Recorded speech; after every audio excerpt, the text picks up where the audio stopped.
சோத்திரம் சபாதிக்குமான் இயேசுகிறத अपने काले வேலை ஆண்டவர சமூகம் முன்னத நாங்கள் பின்னதாக காட்டுவளமா துதிக்கிற சபா சோதரம் வாசம் தேசப்பா சோதரங்களை காதல் வாங்கிட்டு காதல் விழாதத்தை இறுதிக்கு தந்த ஒரு விஷயம் துதிக்கிற சபா ஒரு பிள்ளைங்கிற கத்தவ பிள்ளைங்க கெட்டு போகாது ராஜாவே சோதரம் செபிக்கிற பிள்ளைங்க மாறின சபா சோதரம் கத்தலுக்கு கீழ்படி பிள்ளையா மாறின சபா சோதரம் வசனத்துப்பட்டு நடக்கும் விஷயம் சபா சோதரம் ஏசப்பா சோத்திர இருகுல பட்டியன் அப்பா சோத்திரம் நான் இருக்குன்னு சொல்லியிருக்கிற ராஜாவே சோத்திரம் அந்த போல ஆண்டவரை இந்த மாத்தமா துடிக்கிற ராஜாவே சோத்திரம் சோத்திரம் சோத்திரா ஏசப்பா ஒரு குடும்பத்தையும் நினைக்கிறேன் ஏசப்பா ஆசீர்வதிக்க மாத்துதிக்கிறேன் காணிக்க குளத்த பிள்ளைங்களை ஆசீர்வதிக்க மாத்துதிக்கிறேன் ஏசப்பா பெரியவங்க சிறுவங்க முடிப்படும் ஆசீர்வதிக்க மாத்துதிக்கிறேன் சிறு பிள்ளைங்க அமைதிப்படுத்த மாத்துதிக்கிறேன் வேலைக்கு சென்றவங்க ஆசீர்வதிக்க மாத்துதிக்கிறேன் கத்தவ பிள்ளைங்க இருக்கிற பிள்ளைங்க படிக்கிற பிள்ளைங்க ஆசீர்வதிக்க மாத்துதிக்கிறேன் வேலைக்கு சென்றவங்க ஆசீர்வதிக்க மாத்துதிக்கிறேன் அப்பா உலகத்தையும் ஆசீர்வதிக்க மாத்துதிங்க உலக குடும்பம் ஆசீர்வதிக்க மாத்துதிங்க காலையும் மாலையும் சரி காலத்தினால பாவே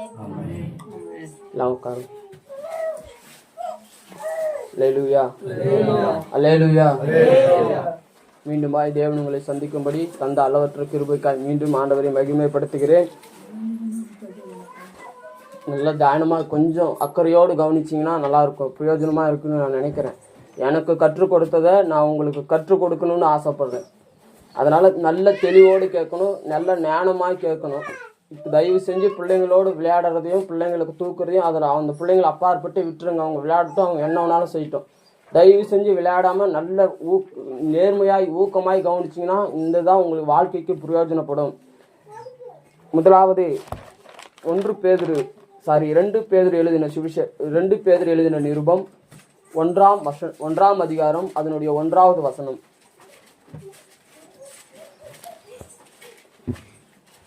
2 பேதுரு 1ஆம் அதிகாரம் அதனுடைய 1வது வசனம். நம்முடைய தேவனும் இரட்சகருமாய் இருக்கிற நீதியால் எங்களைப் போல அருமையான விசுவாசத்தை பெற்றவர்களுக்கு ஊழி நல்லா கொஞ்சம் தெளிவா படிங்களா, அப்படி வராது.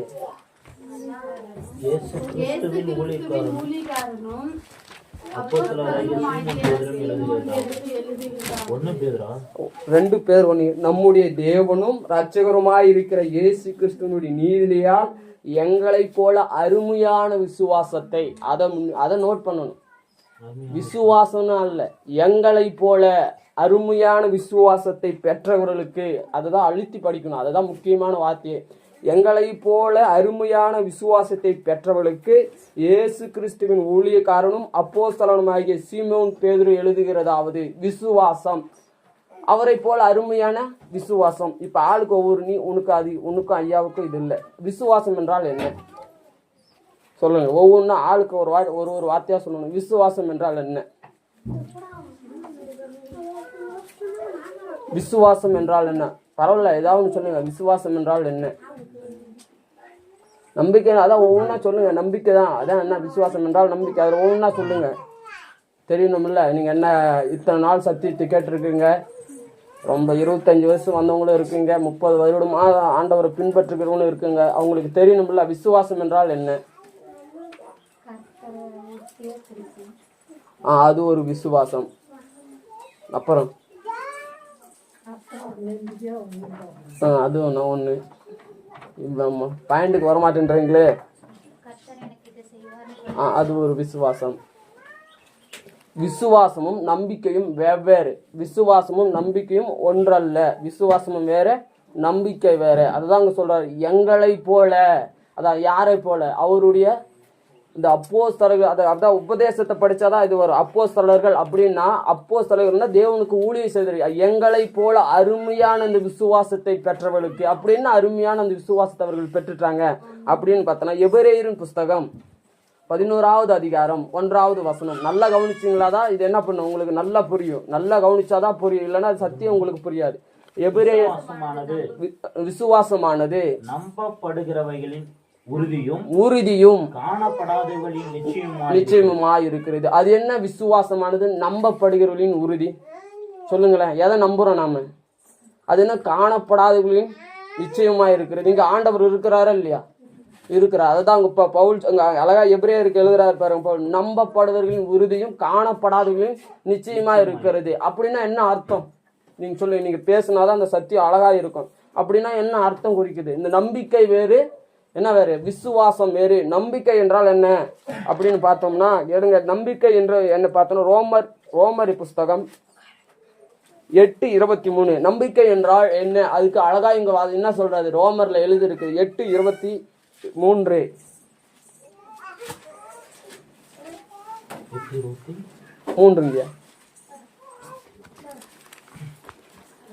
அதுவும் இல்லாமல் ஆவியின் முதற் பலன்களை பெற்ற நாமும் கூட நம்முடைய சரீர மீட்பாகிய புத்திர சுவிகாரம் வருகிறதற்கு காத்திருந்து நமக்குள்ளே தவிக்கிறோம். அந்த நம்பிக்கையினாலே நாம் ரட்சிக்கப்பட்டிருக்கோம். போதும். என்ன நம்பிக்கையினால ரட்சிக்கப்பட்டிருக்கிறோம்? வேதம் வாசிக்கிறவங்க நல்லா கவனிங்க. எப்பவும் சொல்ற, வேதத்தை நல்லா வாசிக்கிறவங்க கவனிங்க. பின்னால உட்காந்துருவங்க எல்லாம் படிக்க தெரிஞ்சுங்க. நல்ல எந்த எதுல நம்ம மீட்கப்பட்டு இருக்கிறோம்? எந்த நம்பிக்கையில நம்ம அவங்க சொல்றாருல்ல, அப்போஸ்தலர்ல எழுதின பவுல் சொல்றாரு பாருங்க, எந்த நம்பிக்கையில மீட்கப்பட்டு இருக்கிறோம்? எந்த நம்பிக்கையில நம்ம ரட்சிக்கப்பட்டிருக்கிறோம்? சரீரம் மீட்பாகிய புத்திர சுவிகாரம் வேற. சரீரம் மீட்கப்பட்டதுனால என்ன பண்ணிக்கிறோம்? அந்த புத்திர சுவிகாரம் வருவதற்கு என்ன பண்ணிக்கிறோம்? காத்திருக்கிறோம். ஒரு நல்ல செய்தி, அதான் புத்திர சுவிகாரம் ஆன்லைன்ல சர்ச் பண்ணா அந்த நம்பிக்கை குட் நியூஸ்ன்னு வருது, நற்செய்தின்னு வருது, நல்ல எண்ணங்கள்னு வருது. அதாவது அந்த நல்ல செய்தி வருகிறதற்கு என்ன பண்ணி கொண்டு இருக்கிறோம்? காத்திருக்கிறோம். என் சரீரம் எங்க மீட்கப்பட்டது? இயேசு பிறப்பதற்கு முன்னதாகவே என் சரீரம் என்ன பண்ணுது? மீட்கப்பட்டுச்சு. இயேசு இந்த பூமியில பிறப்பதற்கு முன்னதாகவே, இந்த பூமி உருவாக்கப்படுவதற்கு முன்னதாகவே என்ன பண்ணுச்சு? என் சரீரம் அவருக்குள்ள என்ன பண்ணிடுச்சு? போயிடுச்சு. அவரோடு நானும் சிலுவையில அறையப்பட்டேன். அவரோடு நானும் என்ன பண்ணப்பட்டேன்? உயிர் தள்ளப்பட்டேன். அவரோடு நானும் என்ன பண்ணப்பட்டேன்? அடக்கம் பண்ணப்பட்டேன். அப்படிதான் கிறிஸ்தவன் இந்த சரீரம் மீட்பு விசுவாசத்துக்குள்ள வர அந்த சரீரம் மீட்பு அதான் குறிக்குது. அந்த நம்பிக்கை, எந்த நம்பிக்கை? சரீரம் மீட்பாகிய அந்த நம்பிக்கையை குறிக்கிறதா என்னது? புத்திர சுவிகாரம், பரலோகத்தை குறிக்கிற ஒரு நம்பிக்கை. இங்க என்ன குறிக்கிறார் பவுல்? பரலோகத்தை இங்க குறிக்கிறார். எந்த பாருங்க, சரீரம் மீட்கப்பட்டுருச்சு. இயேசு என்னைக்கு பிறந்தாரோ, இயேசு இந்த பூமியை உருவாக்குவதற்கு முன்னதாகவே, வசனங்கள் ஆதாரங்கள் எல்லாம் நிறைய இருக்கு. இந்த இயேசு பூமியை உருவாக்குவதற்கு முன்னதாகவும், இந்த மரம் செடி உருவாக்குவதற்கு முன்னதாகவும் இயேசு நமக்கு அவர் என்ன பண்ணாரு? அவருக்குள்ளாக என்ன எடுத்துக்கிட்டு, அது எங்க இருக்குன்னா 1 பேதுரு எடுங்க, 1 பேதுரு 1:7. 1 பேதுரு 1:7 ஏழுங்க. அழிந்து போகிற பொன் அக்கினியினாலே சோதிக்கப்படும், அதை பார்க்கிலும் விலையேறு பெற்றதாய் இருக்கிற உங்கள் விசுவாசம் சோதிக்கப்பட்டு இயேசு கிறிஸ்து வெளிப்படும் பொழுது உங்களுக்கு புகழ்ச்சியும் கனமும் மகிமையும் உண்டாகும். போதும். அது இங்க அழகா போகுது சொல்ல. உங்க விசுவாசம் என்ன பண்ணணுமாமா? சோதிக்கப்படணும். உங்க விசுவாசம் சோதிக்கப்படணும். எபிரேயர் புஸ்தகத்துல நினைக்கிறேன், அங்க எழுதியிருக்கும். உங்கள் விசுவாசம் என்ன பண்ணணும்? சோதிக்கப்படணும். ஆமா, நான் இயேசுக்குள்ளதாகவே பூமி உருவாகுவதற்கு முன்னதாக இயேசுக்குள்ள நான் வந்துட்டேன். இயேசுக்குள்ள வந்ததுனால என்னுடைய அக்கிரமங்களை என்ன பண்ணிட்டேன்? இயேசுவோடே கூட சிலுவையில அறையப்பட்டுட்டேன். அந்த சிலுவையில் அறையப்பட்ட பிறகு நான் என்ன பண்ணிவிட்டேன்? எங்க கொண்டு போயிட்டேன்? அவரோடே கூட என்ன பண்ணிட்டேன்? அடக்கம் பண்ணிட்டேன். அதே போல நான் புதிய மீட்பாகிய சரீர மீட்பு எங்கச்சு? அவரோடு கூட எழுந்திருச்சு. அந்த நம்பிக்கைக்காக என்ன பண்ணுகின்ற? அது காத்துட்டு இருக்கு. அதுதான் ஒரு நம்பிக்கை. விசுவாசம்ங்கிறது என்ன? நமக்கு ஆண்டவர் இந்த பூமியிலே தருகிறதான எல்லாமே என்ன பண்ணணும்? விசுவாசம் ஆயிடுமா? சொல்லுங்களேன். ஆண்டவர், நான் ரொம்ப நாளா விசுவாசிச்சுட்டு இருக்கிறேன், எனக்கு ஒரு அழகான ஆண் பிள்ளைகளை தந்தா நல்லா இருக்கும்னு நான் விசுவாசிக்கிறேன். என் வீடு கட்டி நான் அதை நல்லா வாழணும்னு நினைச்சு நான் விசுவாசிக்கிறேன். எனக்கு பண தேவை அதிகமா இருக்கிறது, அதை தரணும்னு விசுவாசிக்கிறேன். என்னுடைய செல்வங்கள் பெருகணும்னு நான் விசுவாசிக்கிறேன். என்னுடைய பிள்ளைகள் நல்லா வாழணும், நல்லா படிச்சு ஒரு நல்ல பொசிஷனுக்கு வரணும் அப்படின்னு நான் விசுவாசிக்கிறேன். என் சபை கட்டப்படணும்னு நான் விசுவாசிக்கிறேன். ஊழியக்காரர் ஆண்டவர் பயன்படுத்தணும்னு நான் விசுவாசிக்கிறேன். என் பிள்ளைகளை ஆண்டவர் அநேகருக்கு அதிகாரியாய் வைக்கணும்னு நான் விசுவாசிக்கிறேன். என் பிள்ளைகளை ஆண்டவர் எடுத்து பயன்படுத்தணும்னு நான் விசுவாசிக்கிறேன். அப்படி இருக்கிற விசுவாசம் உண்டு. ஆனா இங்க பவுல் அதை குறிப்பிடல. இது ரெண்டா பிரிக்கணும். இந்த புதிய ஏற்பாட்டை நான்கா பிரிக்கணும். அப்படி புதிய ஏற்பாட்டுல நான்கா பிரிச்சா சுவிசேஷம் ஒன்று வரும், சட்ட புஸ்தகம் ஒன்று வரும், நிருபங்கள் வரும். அடுத்து என்ன படுத்தும்? தீர்க்க தரிசன புஸ்தகங்கள் வரும். சுவிசேஷ புஸ்தகம் 4, சட்ட புஸ்தகம் 1, நிருபங்கள் 27. இந்த நிருபங்கள் தான் என்ன தேவை? நமக்கு தேவை. சுவிசேஷம் நமக்கு அறிவிக்கப்பட்டதா? இயேசு பிறந்தா, இயேசு நமக்காக மரித்தார் என்று சுவிசேஷம் நமக்கு என்ன பண்ணப்பட்டது? அறிவிக்கப்பட்டது. அது அல்ல. சட்ட புஸ்தகம் இப்படித்தான் வாழணும், இப்படித்தான் இருக்கணும்னு எங்க அப்போஸ்தலர்ல எழுதப்பட்டிருக்கிறது. இந்த நிருபங்கள் எதற்கு? இந்த 27 புஸ்தக நிருபங்கள் நமக்கு எதற்கு? அதுதான் நம்முடைய விசுவாசத்தை காத்து கொள்ளுகிறதற்கான நிருபங்கள். நாம் இந்த சுவிசேஷத்தை ஏற்றாச்சு, அந்த ஆண்டவர் கொடுத்த கட்டளையை பின்பற்றியாச்சு. வெளிப்பாடு, அந்த தீர்க்க தரிசன புஸ்தகம் கடைசி காலத்துல என்ன நடக்கும் அப்படிங்கிறது நமக்கு என்ன ஆயிடுச்சு? தெளிவாயிடுச்சு. ஆனா அந்த நிருபங்கள் நிருபங்கள் தான் அதிகமா இருக்கு. சுவிசேஷ புஸ்தகம் 4 தான், சரித்திர புஸ்தகம் 1 தான், வெளிப்படுத்தின தீர்க்க தரிசன புஸ்தகம் 1 தான். ஆனா நிருபங்கள் மட்டும் எத்தனை இருக்குது? 27 இருக்கிறது. அது எதற்கு? உங்களுக்கு புரியலன்னு நினைக்கிறேன். அது எதற்கு அப்படின்னா, இந்த விசுவாசத்திற்காக என்ன பண்ற பாரு, ஆண்டவர் நமக்கு வைத்திருக்கிற அந்த அடிப்படை உபதேசம் நமக்கு தெரிஞ்சாதான், அடிப்படையான உபதேசம் என்னன்னு நமக்கு தெரிஞ்சாதான் என்ன பண்ண முடியும்? இந்த நிருபங்களை என்ன பண்ண முடியும்? நம்மளால தியானிச்சு வாசிக்க முடியும். அதே போலதான் இங்க கீழே குறிப்பிட்டது போல எடுங்க, எபிரேயர் 11:8. நான் இப்ப விசுவாசத்தை யோவான் 1 யோவான் 3:2 1 யோவான் 3:2 நல்லா கவனிக்கணும். இங்க உக்காந்துட்டு விசுவாசம் எனக்கு காட தருவார். பிரியமானவர்களே, இப்பொழுது தேவனுடைய பிள்ளைகளாய் இருக்கிறோம். இனி எவ்விதமாய் இருப்போம் என்று இன்னும் வெளிப்படவில்லை. ஆகிலும் அவர் வெளிப்படும் பொழுது இருக்கிற வண்ணமாகவே நாம் தரிசிப்பதினால் அவருக்கு ஒப்பாயிருப்போம் என்று அறிந்திருக்கிறோம். போதுங்க. அங்க சொல்றாரு பாருங்க, பிரியமானவர்களே, இப்பொழுது எல்லாம் என்ன பண்றோம்? இயேசுனுடைய பிள்ளைகளா இருக்கிறோம். இனி எவ்விதமா இருப்போம் என்று இன்னும் வெளிப்படல. அவர் வெளிப்படும் போது எப்படி இருப்போம்னு நமக்கு இன்னும் தெரியல. ஆயினும் அவர் இங்க கீழே சொல்லியிருக்காரு, அவர் வெளிப்படும் பொழுது இருக்கிற வண்ணமாகவே அவரை தரிசிப்பதனால் எப்படி இருந்தாரோ அப்படிதான் இருப்பார். எந்த சத்தியத்தை ஆண்டவர் விட்டு போனாரே அதே சத்தியத்தை தான் நமக்கு ஒப்பாய் இருப்போம். அவருக்கு நாம் என்ன பண்ணணும்? ஒப்பாய் இருக்கணும். அந்த விசுவாசத்தை குறித்து, அதுதான் விசுவாசம். அவருக்கு ஒப்பாய் இருக்கிற அந்த விசுவாசத்தை குறித்து தான் என்ன பண்ண போகிறோம்? இன்னைக்கு படிக்கிறோம். அப்படி என்ன சார் நமக்கு ஆண்டவர் வைத்து கொண்டு போய் விட்டார்? விசுவாசம். நான் தான் விசுவாசம்னா நமக்கு தான் காலங்காலமாய் சபைக்கு போதிக்கப்படுகிறது இல்லையா? காலங்காலமாய் சபைக்கு எப்படி தெரியுமா விசுவாசம் என்கிற போதிக்கப்படுகிறது. அதான் அடிப்படை உபதேசங்கள் தெரிஞ்சாதான் அந்த விசுவாசத்துக்கு என்ன பண்ணப்படும் நமக்கு தெரியும். அடிப்படை உபதேசத்துல 7 உபதேசங்கள் தான் சபை எடுத்துக்கும். அதுல அந்த 7 உபதேசங்களை சில உபதேசங்களை என்ன பண்ணணும்? சபை ஏற்றுக்கொள்ளாது. தனக்கு தேவையான உபதேசங்களை மாத்திரம்தான் ஒரு சில சபைகள் எடுத்திருக்கும். அதுதான் என்னது? வேறுபாடு. அது வேறுபாடு நீங்க வீட்டுல போய் வாசிச்சுக்கோங்க. ரோமர் 6:17 கீழே வரைக்கும் வாசிச்சீங்கன்னா அதுல 7 வகையான 8 வகையான வேறுபாடு இருக்கும். அதுலயும் ஒரு வேறுபாடு சபை ஏற்றுக்கொள்ளாது. அந்த 7 வேறுபாடுகளையும் சபை ஏற்றுக்கொள்ளும். அதிலும் ஒரு சில வேறுபாடுகளை ஒரு சில உபதேசங்களை சபை ஏற்றுக்கொள்ளாது. அதுல முக்கியமான உபதேசம் பரிசுத்த ஆவி அப்படிங்கிற அந்த என்ன பண்ணாது? சில சபைகள் போதிக்கப்படுகிறது இல்ல, சில சபைகள் அதில் என்ன பிரசங்கப்படுகிறது இல்ல, அது சபை மக்கள் ஏற்றுக்கொள்ளப்படுகிறதும் என்ன அந்த உபதேசம் இங்க கிடையாது. ஒரு சில சபைகளில கிடையாது. கீழே ஒண்ணு இருக்கு, வேறுபாடு. அது எந்த சபையிலும் என்ன பண்ண மாட்டாங்க? எடுத்துக்கொள்ளப்படாது. எந்த சபையிலும் அது போதிக்கப்படாது. எந்த சபையிலும் எந்த உபதேசக்காரனும் அதை போதிக்கவும் மாட்டான். 99.99% எந்த ஊழியக்காரனும் அதை போதிக்கிறது கிடையாது என்று ஊழியக்காரர் சொல்லுகிறார். அப்படி என்ன சார் வேறுபாடு உள்ள ஒரு விசுவாசம்? காலங்காலமா எனக்கு போதிக்கப்படுகிறது, என் செல்வத்தின் திரட்சியை ஆண்டவர் ஆசீர்வதிப்பார் என்று நான் விசுவாசத்தோட காத்து கொண்டிருக்கிறேன். என் ஆபிரகாமுக்கு தந்த அந்த செல்வத்தின் திரட்சியை எனக்கு தருவார் என்று நான் விசுவாசிக்கிறேன். ஆபிரகாமுக்கு கொடுத்த அந்த பிள்ளையை ஆண்டவர் எனக்கு தருவார் என்று நான் விசுவாசிக்கிறேன். ஆபிரகாமின் செல்வத்தை எப்படி ஆண்டவர் வர்த்திக்க பண்ணினாரோ அதை தருவார் என்று நான் விசுவாசிக்கிறேன்.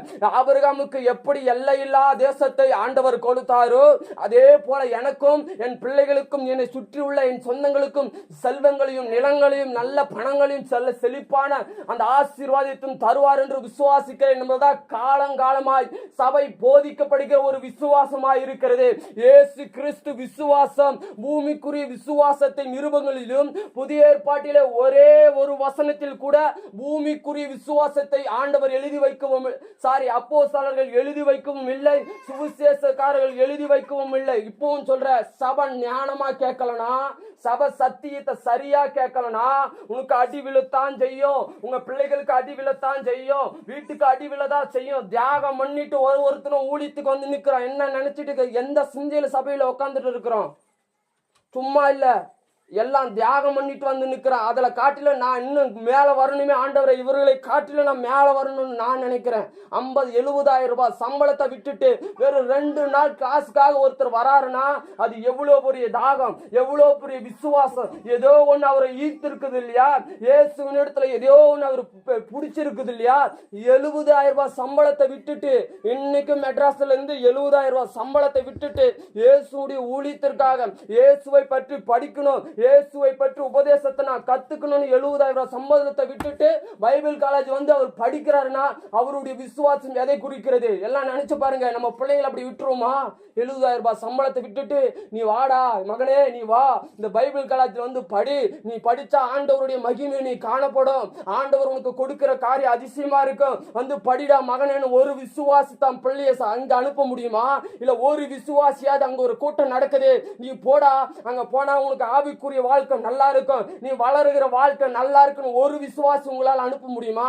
எதுவுமே இருக்கல. அந்த சகோதரர்களுக்கு பிள்ளைகள் உண்டு, மனைவிகள் உண்டு, 70,000 ரூபாய் சம்பளத்தை விட்டுட்டு தான் ஆண்டவருக்காக தியாகம் பண்ணிட்டு வராரு. இன்னொன்னு பாப்பா, அவர்கிட்ட போனா தெரியும், இன்னும் அப்படியே தாழ்மையாய் பேசுவார். ரட்சிப்புன்னா அந்த தாழ்மை இருக்க, எதையோ ஒண்ணு இயேசுவின் இடத்துல அது ஈர்ப்பு இருந்ததுனால என்ன பண்றாரு, அவர் அங்க வந்திருக்கிறார். இன்னொரு அக்காவும் குறித்து பார்த்தேன், 1,50,000 ரூபாய் ஆரம்ப சம்பளம், 1,50,000 ரூபாய் ஆரம்ப சம்பளம். அதையும் விட்டுட்டு நானும் ஆண்டவருக்காக ஊழியம் செய்கிறேன் வருகிற அந்த சகோதரனுடைய விசுவாசத்திற்கு பத்தியா, அதுதான் உண்மையான விசுவாசம். யார வேணாலும் போய் கேளுங்க, எல்லாரிடத்திலையும் பொறுமை, எதையுமே பேசாம. ஆரம்ப சம்பளமே எவ்வளவு? 1,50,000 ரூபாய். இந்த சபையில இந்த மலைநாட்டுல யாராவது ஒரு ஆள் 1,50,000 ரூபாய் சம்பளத்தை விட்டுட்டு ஆண்டவருக்காக, அவருடைய விசுவாசத்திற்காக, அவருடைய மகிமைக்காக யாராவது ஊழியத்திற்கு வர முடியுமா? அப்படி ஒரு குடும்பமும் வரவும் வராது, அப்படி சரித்திரம் எலும்பும் எழும்பாது. அது தியாகம் பண்ணணும். ஆண்டவர் உனக்குள்ள ஊழியத்தின் தியாகத்தை விதைக்கணும், ஆண்டவர் உனக்குள்ள அந்த விசுவாசத்தை விதைக்கணும். இன்னுமே காலம் காலம் விசுவாசம் விசுவாசம், ஆண்டவருக்காக நிக்கிறோம் பார், அது விசுவாசம். என் பாடுக்காக ஆண்டவர் நீக்குவார் என்று நான் விசுவாசிக்கிறேன் பார், அது விசுவாசம். என் பிள்ளை சாக கிடக்குது, எப்படியாச்சும் அந்த பிள்ளையை காப்பாற்றுவாருன்னு நான் நிக்கிறேன் பார், அது விசுவாசம். அது அல்லையா விசுவாசம்? ஆண்டவர் வைத்திருக்கிற விசுவாசம் வேறு, பைபிள் பிரகாரம் கூறுகிற விசுவாசம் வேறு, போதகர்கள் கூறுகிற விசுவாசம் வேறு. எங்க எபிரேயரின் புஸ்தகம் 11:8 வாசிச்சீங்கன்னா 8-16 வரைக்கும் வாசிங்க. 8-16. விசுவாசத்தினாலே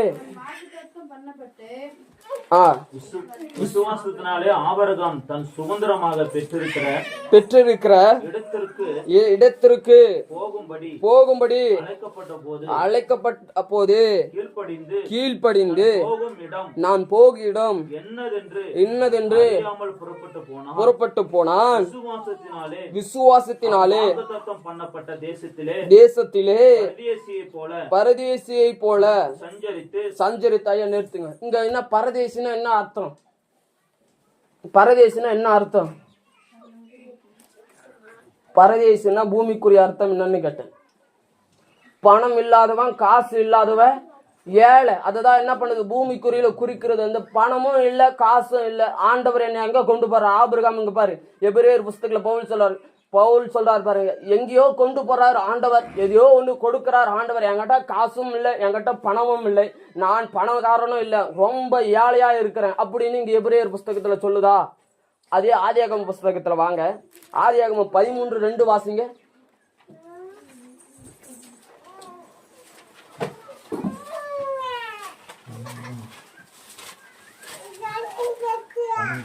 ஐயா 13:2. ஆபிரகாம் மிருக ஜீவன்களும் வெள்ளியும் பொன்னுமான ஆஸ்திகளை உடைய சீமானா இருந்தான். அவன் இருக்கிற தேசத்திலே அவனை காட்டிலும் பணக்காரர் யாரும் இல்லை என்று இங்க யார் சொல்றா? மோசே சொல்றாரு. இவனை காட்டிலும் ஒருத்தங்க பணக்காரனா இல்லையே. ஆனா அங்க பவுல் சொல்றாரு பாருங்க, இவனை காட்டிலும் பரதேசி இல்லை அப்படிங்க சொல்ல காரணம் என்ன? இவன் தான் செல்வந்தன் ஆயிட்டானு. ஆபிரகாமுக்கு தான் மோசே சொல்றாரு பாருங்க, இவனை காட்டிலும் ஒட்டகத்திலயும் சரி, பொண்ணுலயும் சரி, தங்கத்திலயும் சரி, வெள்ளியிலயும் சரி, பணத்திலயும் சரி, காட்டிலையும் சரி, இவனை காட்டிலும் செல்வந்தன் யாரும் இல்ல, சீமானாய் இருந்தான் என்று இங்க ஆதியாகம புஸ்தகம் சொல்லுகிறது. இங்க என்ன சொல்லுது? பரதேசியாய் அழகா சொல்லுது பாருங்க, அது தேசத்திலே பரதேசியை போல சஞ்சரித்து அந்த வாக்கு தத்தத்துக்கு உடன் சுதந்திரளாகிய ஈசாக்கோடும் யாக்கோபோடும் கூடாரங்களே குடியிருந்தான். ஏனெனில் தேவன் தாமே கட்டி உண்டாக்கின அஸ்திபாரத்திற்கு நகரத்திற்குள்ளே அவன் காத்திருந்தான். எந்த நகரத்திற்கு காத்திருந்தான்? நித்திய நகரத்திற்கு காத்திருந்தான். அவன் எதற்காக? அந்த விசுவாசம் எதை குறிக்கிறது தெரியுமா? ஆபிரகாமின் விசுவாசம் நித்தியத்தை குறிக்கிறது. ஆபிரகாம் பூமிக்குரிய விசுவாசத்துல வாழ்ந்தவனா இல்ல. ஆபிரகாம் பூமியில கிடைக்கிற பலனுக்காய் வாழ்ந்தவனா இல்ல. ஆபிரகாம் பூமியில எனக்கு எல்லா செல்வமும் இருக்கு, பூமியில நான் மிகப்பெரிய பணக்காரனா இருக்கிறேன், அதுக்காக ஆண்டவர் என்னை விசுவாசத்தின் தகப்பன் என்று அழைக்கல.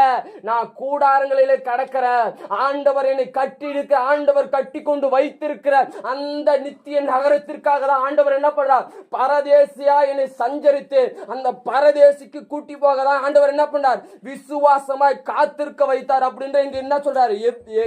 அழகாய் பவுல் சொல்லி இருக்கிறார் பாருங்க, விசுவாசத்தினாலே சாராலும் வாக்குத்தங்க பாருங்க. ஏனெனில் தேவன் தாமே கட்டி உண்டாக்கின அஸ்திபாரங்களுக்குள்ளே நகரத்திற்குள் அவன் காத்து, அந்த அஸ்திபாரத்தின் நகரத்துக்கு என்ன பண்ணிட்டு இருந்தான்? காத்திருந்தான். எல்லாம் ஒரு நிமிஷம் கவனிங்க. எந்த விசுவாசம் இப்ப எதை குறிக்கிறது சொல்லுங்க? விசுவாசம் என்றால் என்ன? விசுவாசம் என்றால் என்ன? யாருக்கும் தெரியாது. சபைக்கு என்ன இப்ப என்ன முக்கியமாயி போயிடுச்சு? ஆராதனை சபைக்கு இல்ல. இங்க உள்ள வந்தா தோத்திரம், வெளியே போயிட்டா கோயிந்தா போடுற கோஷ்டியா மாறிட்டோம். உள்ள வந்தா அல்லேலூயா, வெளியே போனா வேறொரு தெய்வத்தை நம்புற தெய்வமா இங்க என்ன பண்ணிடுச்சு? சபை உருவாயிடுச்சு. அதனாலதான் ஆண்டவர் கிரியை செய்ய மாட்டார். அதனாலதான் ஆண்டவர் என்ன பண்ணுவாரு? வெளியரங்கமாய் பதில் அளிக்காததுக்கு காரணம், உள்ள வந்தா தோத்திரம் தோத்திரம் தோத்திரம், வெளியே போனா கோயிந்தா கோயிந்தா போடுற கோஷ்டி எல்லாம் பரலோகத்திற்கு நித்தியத்திற்கு ஆண்டவர் கூட்டிட்டு போக மாட்டார். அப்படி ஆண்டவர் பிரவேசிக்கவும் விட மாட்டார். அதுதான் இங்க சொல்லுகிறார், அந்த அஸ்திவாரத்துக்குள்ள போக நான் பரதேசியாய் கூடாரங்களிலே சஞ்சரித்து காத்திருந்தேன். அதுதான் விசுவாசம், அதுதான் விசுவாசம். பரலோகத்திற்காக காத்திருந்தான் பார், அதுதான் விசுவாசம். என்கிட்ட பொருள் இருக்கு, என்கிட்ட மிருக ஜீவன்கள் அதிகமா இருக்கு, பணம் இருக்கு, பொருள் இருக்கு, எல்லாம் சகலமும் சரியா இருந்தாலும் ஆண்டவர் என்னை அந்த நித்திய நகரத்திற்கு கூட்டி போக, தேசம் விட்டு தேசம் போக சொல்லுகிறார். எல்லாத்தையும் விட்டுட்டு, என் சொத்து பத்து எல்லாம் விட்டுட்டு நான் பரதேசியா சஞ்சரித்து ஆண்டவர் எனக்கு உண்டு பண்ணி வைத்திருக்கிற அந்த நித்தியத்திற்கு போறோம்பா. அதுதான் விசுவாசம். இன்னைக்கு விசுவாசம் இப்படிப்பட்ட விசுவாசமாய் சபை போதிக்கணும். இப்படிப்பட்ட விசுவாசத்துக்குள்ளே விசுவாசிகளை சபை நடத்தணும். எது விசுவாசம் என்றால், எனக்கு ஆண்டவர் உண்டு பண்ணி வைத்திருக்கிற அந்த நித்தியம் தான் எனக்கு என்னது? விசுவாசம். எனக்கு பொருள் தருவார் என்பது விசுவாசம் அல்ல, எனக்கு பணம் தருவார் என்பது விசுவாசம் அல்ல, எனக்கு என் பிள்ளைகள்ல நான் மலடியா இருக்கிறேன், ஆண்டவர் எனக்கு ஒரு குழந்தை தருவார், அதெல்லாம் விசுவாசம், அதெல்லாம் விசுவாசம். ஆண்டவர் மாறாய் எனக்கு ஒரு நித்திய ஜீவனை ஆண்டவர் உண்டு பண்ணி வைத்திருக்கிறார். அதுதான் எனக்கு விசுவாசம், அதுதான் எனக்குள்ள ஒரு தாகம், அதுதான் ஆண்டவர் எனக்கு விசுவாசமாய் சுட்டி காட்ட விரும்புகிறார். அதுதான் விசுவாசம். நல்ல தெளிவாய் புரிஞ்சுக்கணும். சபை எப்படி இருக்கு தெரியுமா? கத்தி கத்தி உங்களுக்கு பிரசங்கம் பண்றதுனால ஒண்ணுமே இல்லை. நிறைய பேருடைய சுவாபத்தை நான் பார்த்துக்கிட்டே இருக்கேன். சபைக்குள்ள வந்தா போன வாரம் பிரசங்க என்ன சொல்லுங்க பாப்போம். போன வாரம் பிரசங்க என்ன?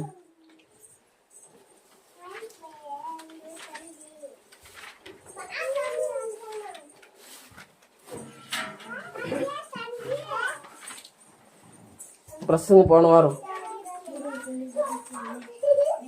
ஏன் அந்த விசுவாசம் எனக்கு வேண்டாம்? இந்த பூமிக்குரிய விசுவாசம் வேண்டும். அழகாய் ஒரு காரியத்தை உங்களுக்கு சொல்ல விரும்புகிறேன். நல்லா தெளிவா கேளுங்க. இது உங்க வாசிங்க. இதை வாசித்துட்டு அந்த காரியத்தை நான் உங்களுக்கு சொல்ல நான் விரும்புகிறேன். யோவான் எழுதின புஸ்தகம் 3:15-16 இது மட்டும் வாசிங்க. இது அழகாய் உங்களுக்கு நான் சொல்லித்தர விரும்புகிறேன். யோவான் எழுதின புஸ்தகம் 3:15-16 வாசிங்க.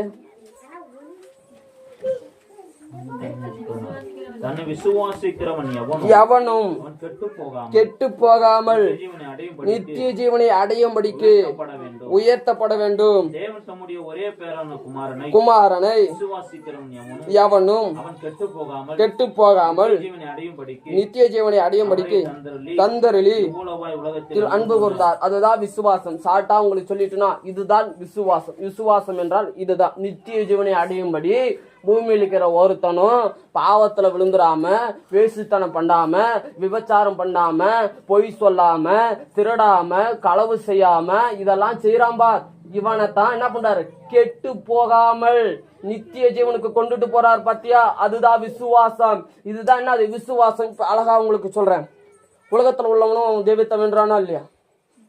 இப்ப இங்க ஒரு தெய்வம் இருக்கு, வென்றானா இல்லையா? ஏன் வென்றான்னு சொல்லுங்க. சொல்லுங்களா? ஏன் வேண்டாம்? நாமளும் ஒரு தெய்வத்தை வேண்டோம், அவனும் ஒரு தெய்வத்தை வேண்டான். அவனும் பணம் வேணும்னு கேட்கறான், அவனும் சொத்து வேணும்னு கேட்கறான், அவனும் பிள்ளை வேணும்னு கேட்கறான்.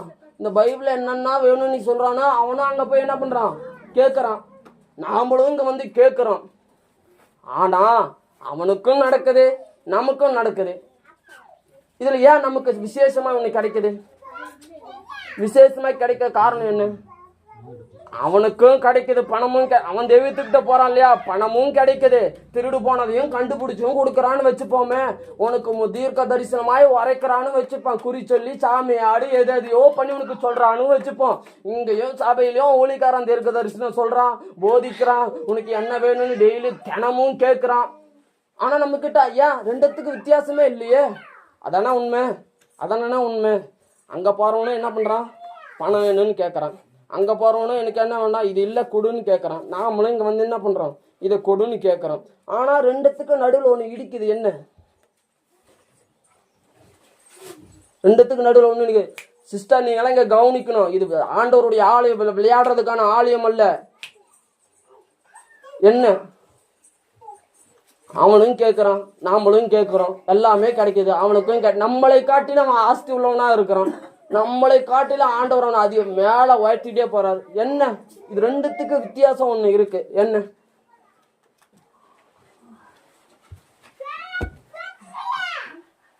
படிச்சாதானே? நித்திய ஜீவன், பரலோகம். பரலோகம் அந்த தெய்வம் கொடுக்காது. நல்லா புரிஞ்சுக்கணும். பரலோகம் அந்த தெய்வம் கொடுக்காது. எனக்கு இந்த பொருள் வேணும்னா சபைக்கு வர்றது வீணான காரியம். எனக்கு இப்ப அழகா சொல்ற பாருங்க, சபைக்கு எனக்கு ஒரு பணம் தேவை, என் பிசாசு பிடியில் இருக்கிறேன், நான் எனக்கு கடன் பிரச்சனையில நிக்கிறேன், என் குடும்பம் எல்லாம் தரித்திரத்துல போகுது, என் குடும்பம் எல்லாம் பாடுல போகுது, என் குடும்பம் எல்லாம் எங்கெங்கயோ சீர்கெட்டு சின்ன பின்னமா போகுது, அதனால நான் ஆண்டவரை விசுவாசிக்கிறேன் அப்படின்னு உள்ள வந்தனா நீ இங்க இருக்க வேண்டிய ஆள் இல்ல. அப்படியே சிட்டாயாமா வெள்ளிக்கிழமை கோயிலுக்கு போயிடு. அதுதான் உண்மையான விஷயம். இந்த அடிப்படை உபதேசத்தை சொல்லித்தரவன் எவனும் கிடையாது. விசுவாசம் ஏன்னா எனக்கே தெரியாது. அதுதான் விசுவாசம்னா ஆண்டவர் எனக்கு தருவார் பாருங்க ஒரு குழந்தை. அதுதான் விசுவாசம் இன்ன வரைக்கும் நினைச்சிட்டு இருக்கிறேன். அழகாய் போதிக்கிறாங்க பாருங்க, அவங்களெல்லாம் ஆண்டவர் இன்னும் வல்லமையா பயன்படுத்தணும். விசுவாசம்னா என்னன்னு அழகாய் சொல்லி தந்துட்டு போனார் பாரு ஒரு ஊழியர். அவருக்கு இன்னும் ஆண்டவர் வல்லமையாய் பயன்படுத்தணும் பாருங்க. அப்படி எங்க போயிடலாம்? அங்க போயிடலாம். அவனை நம்மளை காட்டிலும் செழிப்பா இருக்கிறான், விக்கிரகத்தை நம்புறான், விக்கிரகத்தை வணங்குறவன் நம்மளை காட்டிலும் அந்த தெய்வம் அவனை மேலோக்கி வைத்திருக்கிறது. அதற்கு நாம் இங்க இருக்க வேண்டிய அவசியம். அவனை காட்டிலும் என்ன உயர்த்துங்கன்னா உள்ள வர வேண்டிய அவசியம் இல்லை. உள்ள வந்து ஆண்டவரை துதிக்க வேண்டிய அவசியம் இல்லை. பணம் வேணும்னா நீ அங்க போய் பணத்தை கேட்கலாம், சொத்து வேணும்னா அங்க போய் கேட்கலாம், பிள்ளை வேணும்னா அங்க போய் கேட்கலாம். நித்திய ஜீவன் வேணும்னா இங்க வந்துதான் கேட்க முடியும். ஒருவனும் கெட்டு போகாம நித்திய ஜீவனை தருகிற ஒரே தெய்வம் யாதா? இயேசு மட்டும்தான். உனக்கு பணத்தை தரன்னு சொல்லி அவர் வரல, உனக்கு சொத்து தரன்னு சொல்லி அவர் வரல, உனக்கு செல்வத்தை தரன்னு சொல்லி வரல. ஒருவனும் கெட்டு போகாமல் நித்திய ஜீவனை அடையும்படி இவ்வளவு என்ன பண்ணாரு? உலகத்துல தந்து அன்பு கூர்ந்து அந்த நித்திய ஜீவனை அடையும்படிக்கு தான் என்ன பண்ணாரு, உங்களை என்னை இந்த பூமியில உண்டாக்கி வைத்திருக்கிறார். அங்க போனா எல்லாம் கிடைக்கும் தான். அதுக்கு இங்க வந்து ஆண்டவரே எனக்கு பணத்தை தாருங்கன்னு ஜபிக்கிறதோட ஆண்டவரே அந்த விசுவாசமாகிய நித்திய ஜீவனை என்ன பண்ணணும், நான் காத்துக்கணும். அந்த விசுவாசமாகிய அந்த நித்திய ஜீவனை நான் என்ன பண்ணணும், என் குடும்பம் காத்துக்கணும். அந்த விசுவாசமாகிய அந்த நித்திய ஜீவனையும் அந்த பரலோகத்தையும் என் சபை காத்துக்கணும். என் ஊரில் உள்ள அந்த நித்திய ஜீவனை குறித்து நான் பிரசங்கம் பண்ணணும். அந்த நித்திய ஜீவனின் தேவையை நான் அறிவிக்கணும். இன்னைக்குல இருந்து விசுவாசம் என்னன்னு எனக்கு தெரிஞ்சிருச்சு ஆண்டவரே. நீர் கொடுக்கிற ஆசீர்வாதம் விசுவாசம் அல்ல, நீர் கொடுக்கிற ஆசீர்வாதம் பூமிக்குரிய ஆசீர்வாதம். ஆனா நீர் எனக்கு தருகிற விசுவாசமோ பரலோகத்தின் நித்தியத்திற்குரிய விசுவாசம். ஆபிரகாம் அழகா இங்க சொல்றாருப்பாங்க, நான் பரதேசியாய் அந்த கூடாரத்திலே சஞ்சரித்தேன். அவர் எனக்கு கட்டி வைத்திருக்க அந்த கூடாரத்தை அந்த நகரமாகி அந்த மகா நகரத்திற்கு பிரவேசிப்பதற்காக இந்த பூமியிலே நான் பரதேசியாய் இருக்கிறேன். இந்த பூமியிலே அநேகரால் வெறுக்கப்படுகிறவனாய் காணப்படுகிறேன். இந்த பூமியிலே அநேகரால் ஒதுக்கப்படுகிறவனாய் காணப்படுகிறேன். எந்த ஒரு ஆசீர்வாதமும் இல்லாம, எந்த ஒரு எதிர்பார்ப்பும் இல்லாம, ஒரே ஒரு தெய்வம் எனக்காகவும் என் பிள்ளைகளுக்காகவும் என் சந்ததிகளுக்காகவும் இந்த தேசத்திற்காகவும் மேல இருக்கிற ஒரே தெய்வம் அந்த குமாரனை அனுப்பி இந்த குமாரனின் மூலமாய் எனக்கு பாவ மன்னிப்பை தருமனால் அந்த பாவ மன்னிப்பின் நிமித்தம் எனக்கு நித்திய ஜீவன் உண்டாகும். என் சரீர மீட்பு எனக்கு உண்டாகும். அந்த சரீர மீட்பு உண்டாயிட்டா எனக்கு ஒரு நம்பிக்கை இருக்கும். புத்திர சுவிகார நம்பிக்கை, நற்செய்தியின் நம்பிக்கை, அந்த உடன்படிக்கையின் நம்பிக்கை, ஆண்டவர் தரேன் என்று சொன்ன அந்த பரலோகத்தின் நம்பிக்கை எனக்கு இருக்கு. அதுதான் நித்திய ஜீவன். அதுதான் அதைதான் நான் விசுவாசிக்கிறேன். அதுதான் என் சபையும் விசுவாசிக்குது. உலகத்திற்குரிய ஆசீர்வாதத்தை விசுவாசிக்கிற சபையா எங்கள் சபை இல்ல. உலகத்தில் இருக்கிற பணத்தையும் பொருளையும் எல்லாவித சகல இச்சைகளும் விசுவாசிக்கிற சபையா இல்ல. அதனால் எங்கள் சபை இன்னிலிருந்து மாறுபட்டு விசுவாசம் ஆகிய பரலோகத்தை விசுவாசிக்கட்டும். இனி காலையில என் ஜபம் எப்படி இருக்கும் தெரியுமா? ஆண்டவரே நீ சொன்ன அந்த விசுவாசம் ஆகிய பரலோகத்தை நான் காத்துக்கணும். ஆண்டவரே நீ சொன்ன அந்த நித்திய நகரமாகிய அந்த விசுவாசத்தை என் சபை காத்துக்கணும். ஆண்டவரே நீர் சொன்ன அந்த நகரமாகிய அந்த மகா பரலோகத்தை ஆண்டவரே என் தேசம் காத்துக்கணும், என் சபை காத்துக்கணும், என் பிள்ளைங்க காத்துக்கணும். எல்லாரும் காத்து நீர் வருகிற நாளிலே நீர் இருக்கிற வண்ணமாகவே நானும் இருக்கணும். எனக்குள்ள பாவம் இருக்கக்கூடாது, எனக்குள்ள சாபம் இருக்கக்கூடாது, எனக்குள்ள வேறொரு ஆவின் குணங்கள் இருக்கக்கூடாது, எனக்குள்ள விக்கிரக வழிபாடு இருக்கக்கூடாது, எனக்குள்ள சாபம் விடுகிற ஆவி இருக்கக்கூடாது, பிசாசின் காரியங்கள் இருக்கக்கூடாது, இழந்து போன காரியத்திற்கான மனதை நஷ்டப்படுத்திடக் கூடாது. ஆனாலும் ஆண்டவரே நீர் வரும் பொழுது நான் உமக்கு ஒப்பா இருக்கணும். உமது மகிமைக்கு ஒப்பாய் நானும் இருந்து நீர் என்ன பண்ணணும், பரலோகத்திற்கு எடுத்துட்டு போன ஆண்டவரே. அதுதான் விசுவாசம், அதுதான் உண்மையான விசுவாசம். அப்படி யாரும் போதிக்கல, எனக்கும் போதிக்கல, இப்பதான் போதிச்சிருக்கிறாங்க. அந்த கண்ணோட்டத்துல நானும் போதிக்கிறேன். இங்க பிரசங்கம் பண்றதுனால நான் ஞானி இல்ல. 2 பேருக்கு தெரியும், ஒரு வார்த்தை மிஸ் ஆனாலும் கண்டுபிடிச்சிருவாங்க எப்படி வசனம் வாசிக்கிறான். அதுதான் சொல்றேன். ஆரம்பித்திருக்கிற அந்த வேதாகம கல்லூரி உங்க பிள்ளைகள் மூலமாய் பயன்படுத்திக் கொள்ளுங்க. அநேக சத்தியத்தை கத்துக்க முடியும், அநேக தேவ ஊழியர்களை எழுப்ப முடியும். இன்னும் வைராக்கியமாய், இன்னும் ஆழமாய். எனக்கு இன்னமும் பாரு, ஜேம்ஸ் அவங்க வைஃப் நினைச்சா 1.5 லட்ச ரூபாய் சம்பளத்தை விட்டுட்டு இந்த மலை நாட்டுல வந்து எப்படி ஊழியம் செய்ய முடியும்? அந்த கீழ்ப்படிதல் மலை நாட்டில் யாருக்கிட்டையும் பார்க்கவே இல்லை. நான் அந்த கீழ்ப்படிதல் மலை நாட்டில் யாருக்கிட்டையும் பார்க்கல. அந்த சம்பளத்தை விட்டுட்டு ஆண்டவருக்காக கீழ்ப்படிஞ்சு ஆண்டவருக்காக அவருடைய கணவரோடு சேர்ந்து ஊழியம் செய்கிறார்கள் பாருங்க. அதுதான் அந்த பூமிக்குரிய வெளியேற பெற்ற ஆசீர்வாதம். அதே வேதாகம கல்லூரிக்கு வந்தவர் சொன்னாரு, நான்லாம் பணத்தை இந்த 2 நாள் என்னுடைய கடையை சாத்திட்டோம், மெடிக்கல்ல சாத்திட்டு வர்றதுக்கே என் மனசெல்லாம் பக்குன்னு அடிக்கும். ஆனா நீங்க இந்த வாலிப வயசுலயும் எதையும் பொருட்படுத்தாம, எதையும் உங்களுக்குன்னு எண்ணாம, தன் தேவைக்குன்ற எண்ணாம கடைசி வரைக்கும் ஆண்டவருக்காக ஊழியம் செய்யறேன்னு இந்த வாலிப வயசுலயே எழுந்து நிக்கிறீங்க பாருங்க. இதுதான் உண்மையான ஆசீர்வாதம், இதுதான் உண்மையான ஆண்டவருடைய மகிமை. அவர் வெளிப்படும் போது நீங்களும் அவரோடு ஒப்பா இருப்பீங்க. எங்களை காட்டிலும் இந்த வாலிப வயசுல எழும்பி நிக்கிறீங்க பாத்தீங்களா? அவ்வளவு பாரமா சொன்னாரு. என்னால அந்த 2 நாள் என்னுடைய கடையை சாத்திட்டு என்னால இங்க வர முடியல. 4000 ரூபாய் சம்பளத்தை விட்டுட்டேன். 4000 ரூபாய் காசு அங்க விட்டுட்டு நான் மெடிக்கலை சாத்திட்டு இங்க வந்தா என் மனம் பக்குன்னு அடிக்குது. ஏன்னு தெரியல. அவர் சொல்லும் போது அவ்வளவு வேதனையா சொல்றார்.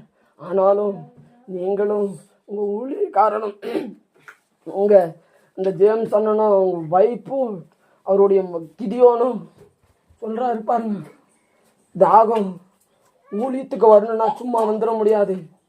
ஆண்டவருடைய நித்திய ஜீவனுக்குள்ள வரணும்னா சும்மா வர முடியாது. சத்தியமா சொல்றேன், வழிபடுத்தணும்னு சொல்றேன். இந்த விசுவாசத்தை நீ பிடிச்சா மாத்திரம்தான், இந்த விசுவாசம் உனக்குள்ள இருந்தா மாத்திரம்தான் நீ நித்தியத்துக்குள்ள வர முடியும். நீ பாவியா இருந்தாலும் சரி, எனக்கு இந்த நித்தியம் இருக்கு, நீ அன்னைக்கு நீ ஆண்டவரை சேவிச்சு ஆண்டவரை நம்பி என்னைக்கு அந்த நித்தியம் எனக்கு கிடைக்கணும் விசுவாசிக்கிறியோ, அன்னைக்கு பரலோகத்துல உனக்கு நித்திய ஜீவன் உண்டு. அவர் வரும் வரைக்கும் அவருடைய பலத்த கரத்துக்குள் அடங்கி இருங்கன்னு சொன்னது எதற்கு தெரியுமா? அவர் வர வரைக்கும் உங்ககிட்ட இருந்து எது எடுக்கப்பட்டாலும், உனக்கு எது கொடுக்கப்பட்டாலும், உங்ககிட்ட இருந்து எடுக்கப்பட்டதுக்காக துக்கிக்காமல், உங்ககிட்ட இருந்து எடுக்கப்பட்டதற்கு உனக்கிட்ட இருந்து கொடுக்கப்பட்டதற்காக உன்னை மேன்மை பாராட்டாமல், உன்னை உயர்த்தி கொள்ளாமல், தற்பெருமை நாடாமல், சொந்த பெருமையை நாடாமல், எல்லா காரியத்திற்கும் அடங்கியிரு. உங்ககிட்ட இருந்து எடுக்கப்பட்டுருச்சா, பொறுமையாயிரு, ஜபத்துல நீடிச்சிரு, ஜபத்துல உறுதியாயிரு, அவரிடத்துல உறுதியாயிரு. ஆண்டவரே, இந்த பூமிக்குரிய காரியம் எனக்குள்ள எடுக்கப்பட்டது, இந்த பூமிக்குரிய ஆசீர்வாதம் எனக்குள்ள எடுக்கப்பட்டது, இந்த பூமிக்குள்ள பிரச்சனைகள் என்னிடத்துல எடுக்கப்பட்டது. ஆனாலும் எனக்கு ஒரு நித்திய ஜீவனை உண்டு பண்ணி வைத்திருக்கிறீர்கள் இல்லையா? நீர் வர வரைக்கும் உங்களுடைய கரத்துக்குள்ள அடங்கி இருக்கிற, நீர் வரும் பொழுது அந்த கரம் என்னை உயர்த்துமே, அந்த கரம் என்னை பரலோகத்திற்கு உயர்த்தி கொண்டு போகுமே. அதற்கு இந்த பூமியின் ஆசீர்வாதங்கள் எனக்கு பெரிதல்ல, இந்த பூமியின் மேன்மை எனக்கு பெரிதல்ல, இந்த பூமியின் சொத்துக்கள் எனக்கு பெரிதல்ல, இந்த பூமியின் ஆசீர்வாதங்கள் எனக்கு பெரிதல்ல. சபையில் இருக்கிற அநேகருடைய வாழ்க்கை எப்படி திரும்ப மாறி போச்சு. இன்னைக்கு 700 ரூபாய் கிடைக்குதா, அதை நோக்கி தான் நான் ஓடணும், அதை நோக்கி தான் நான் பிரயாசப்படணும். இன்னைக்கு 1000 ரூபாய் கிடைக்குதா, அதை நோக்கி தான் நான் பிரயாசப்படணும், அதை நோக்கி தான் நான் ஓடுகணும். அதுதான் என்னுடைய குறிக்கோள், அதுதான் என்னுடைய வாஞ்சை. அதை நோக்கி தான் சபை போயிட்டு இருக்கிறது, அதை நோக்கி தான் சபையில் உள்ள அநேகர் ஓடிக்கொண்டு இருக்கிறோம். அவர் விட்டு வைத்து போன அந்த வேலையை செய்ய ஒருத்தர் இங்கே இல்லை. இங்க சபைக்குள்ள வந்துட்டா மட்டும் பெயர் கிறிஸ்துவனாய் தன் சுயத்தை உயர்த்தவர்கள் அநேகராய் இருக்கிறீங்க. தன் பெயர் கிறிஸ்துவனாய் பெயர் கிறிஸ்துவனாய் உயர்த்துகிற சுயத்தை உயர்த்துகிறீர்கள் அநேகர் இருக்கிறீங்க.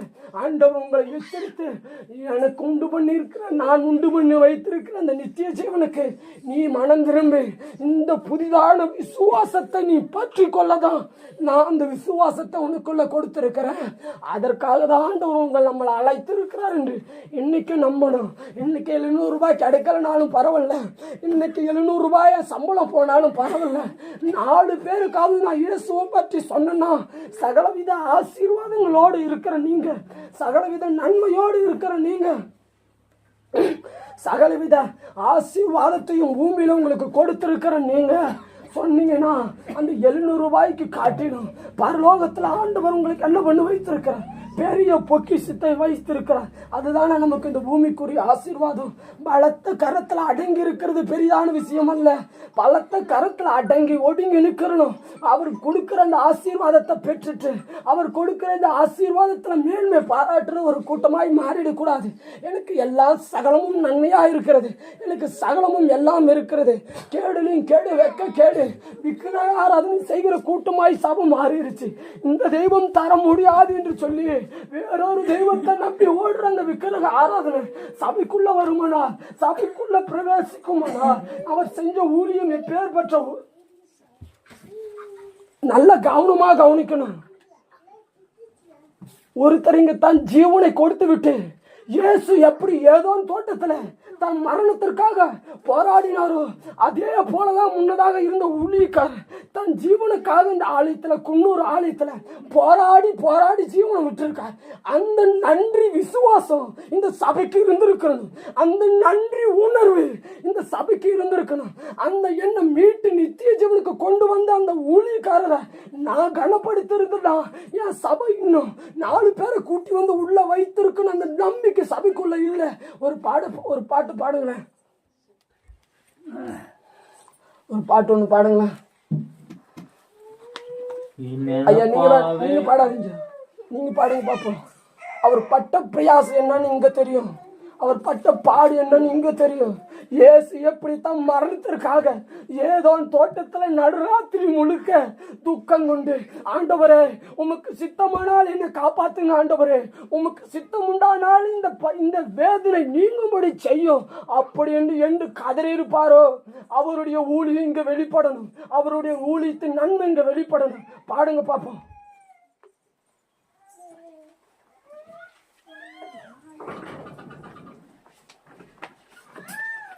ஏன் அவ்வளவுதான் கிறிஸ்துவ வாழ்க்கை சபைக்குள்ள, அவ்வளவுதான் என்னது கிறிஸ்துவ வாழ்க்கை. அவர் விட்டு வைத்த ஊழியமும் அவ்வளவுதான், அவர் செஞ்ச ஊழியமும் அவ்வளவுதான். நமக்கு நித்திய ஜீவனுக்காக இத்தனை பேரை பிடிச்சி சபைக்குள்ள வச்சாரு பாருங்க, அதுவும் அவ்வளவுதான். பெயர் கிறிஸ்துவனாய் மாறி வேறொரு விசுவாசத்திற்காய் சபைக்குள்ள வந்துட்டோம். வேறொரு விசுவாசத்திற்காய் சபைக்குள்ள தேவனை நாடி உள்ள வந்துட்டோம். அதுதான் உலகம் தருகிற ஆசீர்வாதத்தின் விசுவாசத்திற்காக என்ன பண்ணிட்டோம், சபைக்குள்ள வந்துட்டோம். அவர் போதித்த நித்திய ஜீவனை அடையும்படி இருந்திருந்தா இன்னாரு நீ ஒரு பாட்டு பாடணும்னு சபையாய் நின்று பாடியிருப்ப, சபையாய் நின்று ஆராதிச்சிருப்ப.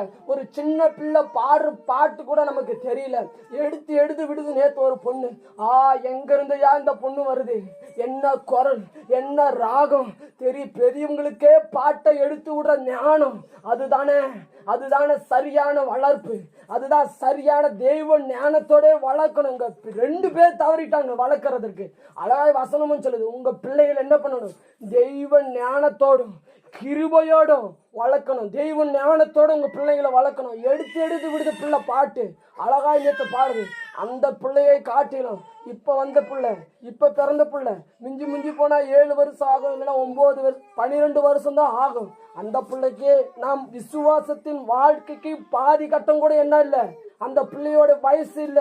40 வருஷம் இருக்கிறோம், 30 வருஷங்க சபைக்குள்ள நிக்கிறோம், 35 வருஷம் சபைக்குள்ள நிக்கிறோம். நமக்கு ஒரு பாட்டு தெரியலனா எந்த விசுவாசத்தை நோக்கி நான் சபைக்குள்ள வந்திருக்கேன்னு நினைச்சுப்பார். நமக்கு ஒரு வசனம் தெரியலனா எந்த விசுவாசத்தை நோக்கி நான் சபைக்குள்ள வந்திருக்கிறேன்னு சிந்தித்துப்பார். எனக்கு ஒரு வசனம், என் பிள்ளைக்கு ஒரு வசனம் தெரியலனா நான் என் பிள்ளையை எந்த விசுவாசத்திற்கு நேராக நான் நடத்துறேன்னு சிந்தித்துப்பார். நீ நித்திய ஜீவனை குறித்து அந்த விசுவாசத்தோடு நீ வந்திருந்தனா, ஆண்டவர் எனக்கு இந்த பூமிக்குரிய ஆசீர்வாதத்தை தரவலனா பரவாயில்ல, ஆண்டவர் எனக்கு உண்டு பண்ணி வைத்திருக்கிற அந்த நித்திய ஜீவனுக்காய் அவர் என்னை அழைத்திருந்தா, அந்த அழைப்பு கரை என்னை உண்மையாய் பிடிச்சிருந்தா, இந்நேரம் நான் பாடுகிற பாட்டு வேறா இருக்கும், நான் துதிக்கிற துதி வேறா இருக்கும். எனக்கும் ஊழியக்காரருக்கு ஒரு ஐக்கியம் இருக்கும், எனக்கும் சபைக்கு ஒரு ஐக்கியம் இருக்கும், எனக்கும் என் பிள்ளைங்களுக்கு ஒரு ஐக்கியம் இருக்கும், எனக்கும் தேவனுக்கு ஒரு ஐக்கியம் இருக்கும். அந்த விசுவாசம் உனக்குள்ளே தவறி போனதுனால, உலகம் உனக்குள்ளே வந்ததுனால, உலகம் உனக்குள்ளே சிருஷ்டித்ததுனால, உலகம் உனக்குள்ளே பிரவேசித்ததுனால, உலகத்தின் நாளுக்கு உனக்குள்ளே அங்கீகரித்ததுனால அந்த விசுவாசம் உன்னில இல்ல. அந்த விசுவாசத்திற்கு யாரும் அழைக்கப்படல. விசுவாசத்தை காத்துக்கிட்டா நல்லது. அது எந்த விசுவாசம்? நித்திய ஜீவனை காத்துட்டா நல்லது, நித்திய ஜீவனை பத்திரப்படுத்தி வைத்துக்கிட்டா நல்லது. முந்தினோர் பிந்தினோராயும் பிந்தினோர் முந்தினோராயும் நீ கிறிஸ்தவனா இருக்கிறதுனால உனக்கு நித்திய ஜீவன் அல்ல. கிறிஸ்துவை அறியாதவன் கடைசியில இயேசுவே என்று கூப்பிட்டு அவன் நித்திய ஜீவனை அடையிறதுக்கு தான் முந்தினோர் பிந்தினோராயும் ஜாக்கிரதையோடு ஆண்டவரை சொல்லணும். இங்க பரிசுத்த ஸ்தலம் ஆலயம் என்கிறது பரிசுத்த ஸ்தலம். கத்தி பிரசங்கிச்சாலும் சபை என்ன பண்ண மாட்டேங்குது, யாரா கவனிக்க மாட்டேங்குது. ஆண்டவர் பாரத்தோட இந்த சபைக்கு பிரசங்க சொல்ல, நினைவுக்கு எதிராய் பிரசங்கம் பண்ணு. எவனாவை சும்மா அனுப்புலங்க, நினைவுக்கு எதிராய் பிரசங்கம் பண்ணு. எவனாவை சும்மா நினைவுக்கு போ, அதற்கு எதிராய் பிரசங்கம் பண்ணு. மூக்கா இருக்கிறவங்க இருக்கிறான், நாக்க வெட்டுறவங்க அங்க இருக்கிறான், காதை துண்டாக்குறவன் அங்க இருக்கிறான், கண்ணை பிடுங்குறவன் அங்க இருக்கிறான். அதற்கு எதிராய் பிரசங்கம் பண்ணு ஒரு ஊழியக்காரன் அனுப்புனா ஆண்டவர் சும்மா அனுப்ப மாட்டாருங்க, ஆண்டவர் சும்மா எழுப்ப மாட்டாருங்க அந்த ஊழியக்காரனை.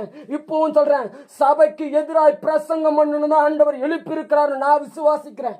உங்கள் பாவங்கள் மன்னிக்கப்படணும், உங்கள் அக்கிரமங்கள் உலகத்திற்குரிய விசுவாசங்கள் என்னென்ன நிவர்த்தியாக்கப்படணும். விசுவாசம் விசுவாசம் விசுவாசம். எதை தருவார் விசுவாசம்? எனக்கு பொருள் தருவார் விசுவாசமா? இன்னும் சபை சபைக்குள் அதை நோக்கி ஓடிக்கொண்டிருக்கிற அநேகருக்கு ஆண்டவர் எச்சரித்து சொல்ல விரும்புகிறார்.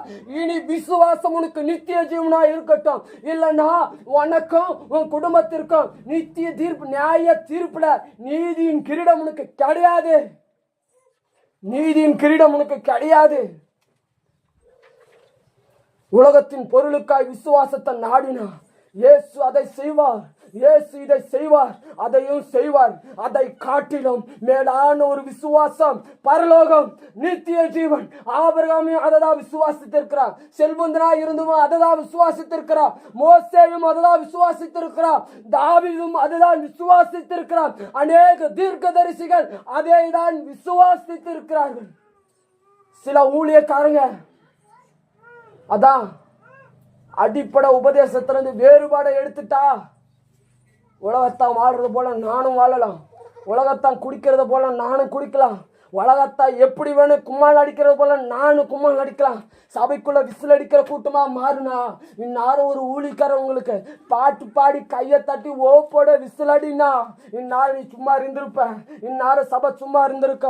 ஆஹா, என் பேர்பட்ட ஊழியம், என் பேர்பட்ட தேவதாசம் வந்து விசில் அடிங்கிறாரு, பாட்டு பாடுங்கிறாரு, மோளம் கொட்டுறாரு, 4 கீபோர்டு வச்சு ட்ரம் அடிச்சு நம்ம உள்ள அப்படியே ஆவிக்குள்ளாக்குறாரு. ஆஹா, என் பேர்பட்ட தேவதாசம் வந்திருக்கிறார் பா, சபைக்குள்ள நின்று விசில் அடிக்க சொல்றாரு. ஆஹா, நல்லா விசில் அடிக்க சொல்றாரு. விசில் அடி. சபைக்குள்ள நின்று கும்மாள கூத்தடிக்க சொல்றாரு. கூத்தடி. அதே போல ஒரு உபதேசங்கள் உங்களுக்கு வந்தா அது நல்ல உபதேசமா இருக்கும். இப்படி ஒரு உபதேசம் வந்தா இது உபதேசமா ஏத்துக்க மாட்டோம். அதுதான் உபதேசத்தின் 8வது 7 காரியங்களுக்கு மாறாய் மறைத்து வைக்கிற 8வது உபதேசம், வேறுபாடு. அவனுக்கும் உனக்கும் வேறுபாடு வேணும். அவனுக்கு அவன் குடிக்கிறானா நீ குடிக்காதபடி வாழணும். அவன் வேசித்தனம் பண்றானா நீ வேசித்தனம் பண்ணாதபடி வாழணும். இன்னொரு காரியத்தை அழகா சொல்லுறேன். ஏன் இயேசுவை யூதர்கள் ஏற்றுக்கொள்ளவில்லை? ஏன் இயேசுவை யூதர்கள் ஏற்றுக்கொள்ளவில்லை? அவனோ விசுவாசித்தான். யார? மேசியாவை விசுவாசித்தான். அவனும் யாரை விசுவாசித்தான்? எனக்கு ஒரு மேசியா வரப்போகிறார், எனக்கு ஒரு கிறிஸ்து வரப்போகிறார், அதை நான் விசுவாசிக்கிறேன்னு அவனும் விசுவாசித்தான். நம்மளை போலதான் என்ன பண்ணான் அந்த இஸ்ரவேல் ஜனங்கள் உள்ள யூதர்களும், இப்படி ஒரு மேசியா எங்களுக்கு வரப்போறார், நான் ரோமருக்கு கீழே அடிபட்டு கிடக்கிறேன், ரோமருக்கு கீழே பாடுபட்டு கிடக்கிறேன், நான் சுதந்திரமா இருக்க முடியலையே, நான் செய்கிறதெல்லாம் நினைச்சு செய்ய முடியலையே, என் பிள்ளைகள் அடிமைப்பட்டு கிடக்கு, என் சபை அடிமைப்பட்டு கிடக்கு, என்னால ஆசாரியர்கள் ஒழுங்கா ஜபிக்க முடியல, அப்படி நான் இந்த சந்ததிக்கு இந்த ரோமருக்கு கீழே அடிபட்டு கிடக்கிறேன்.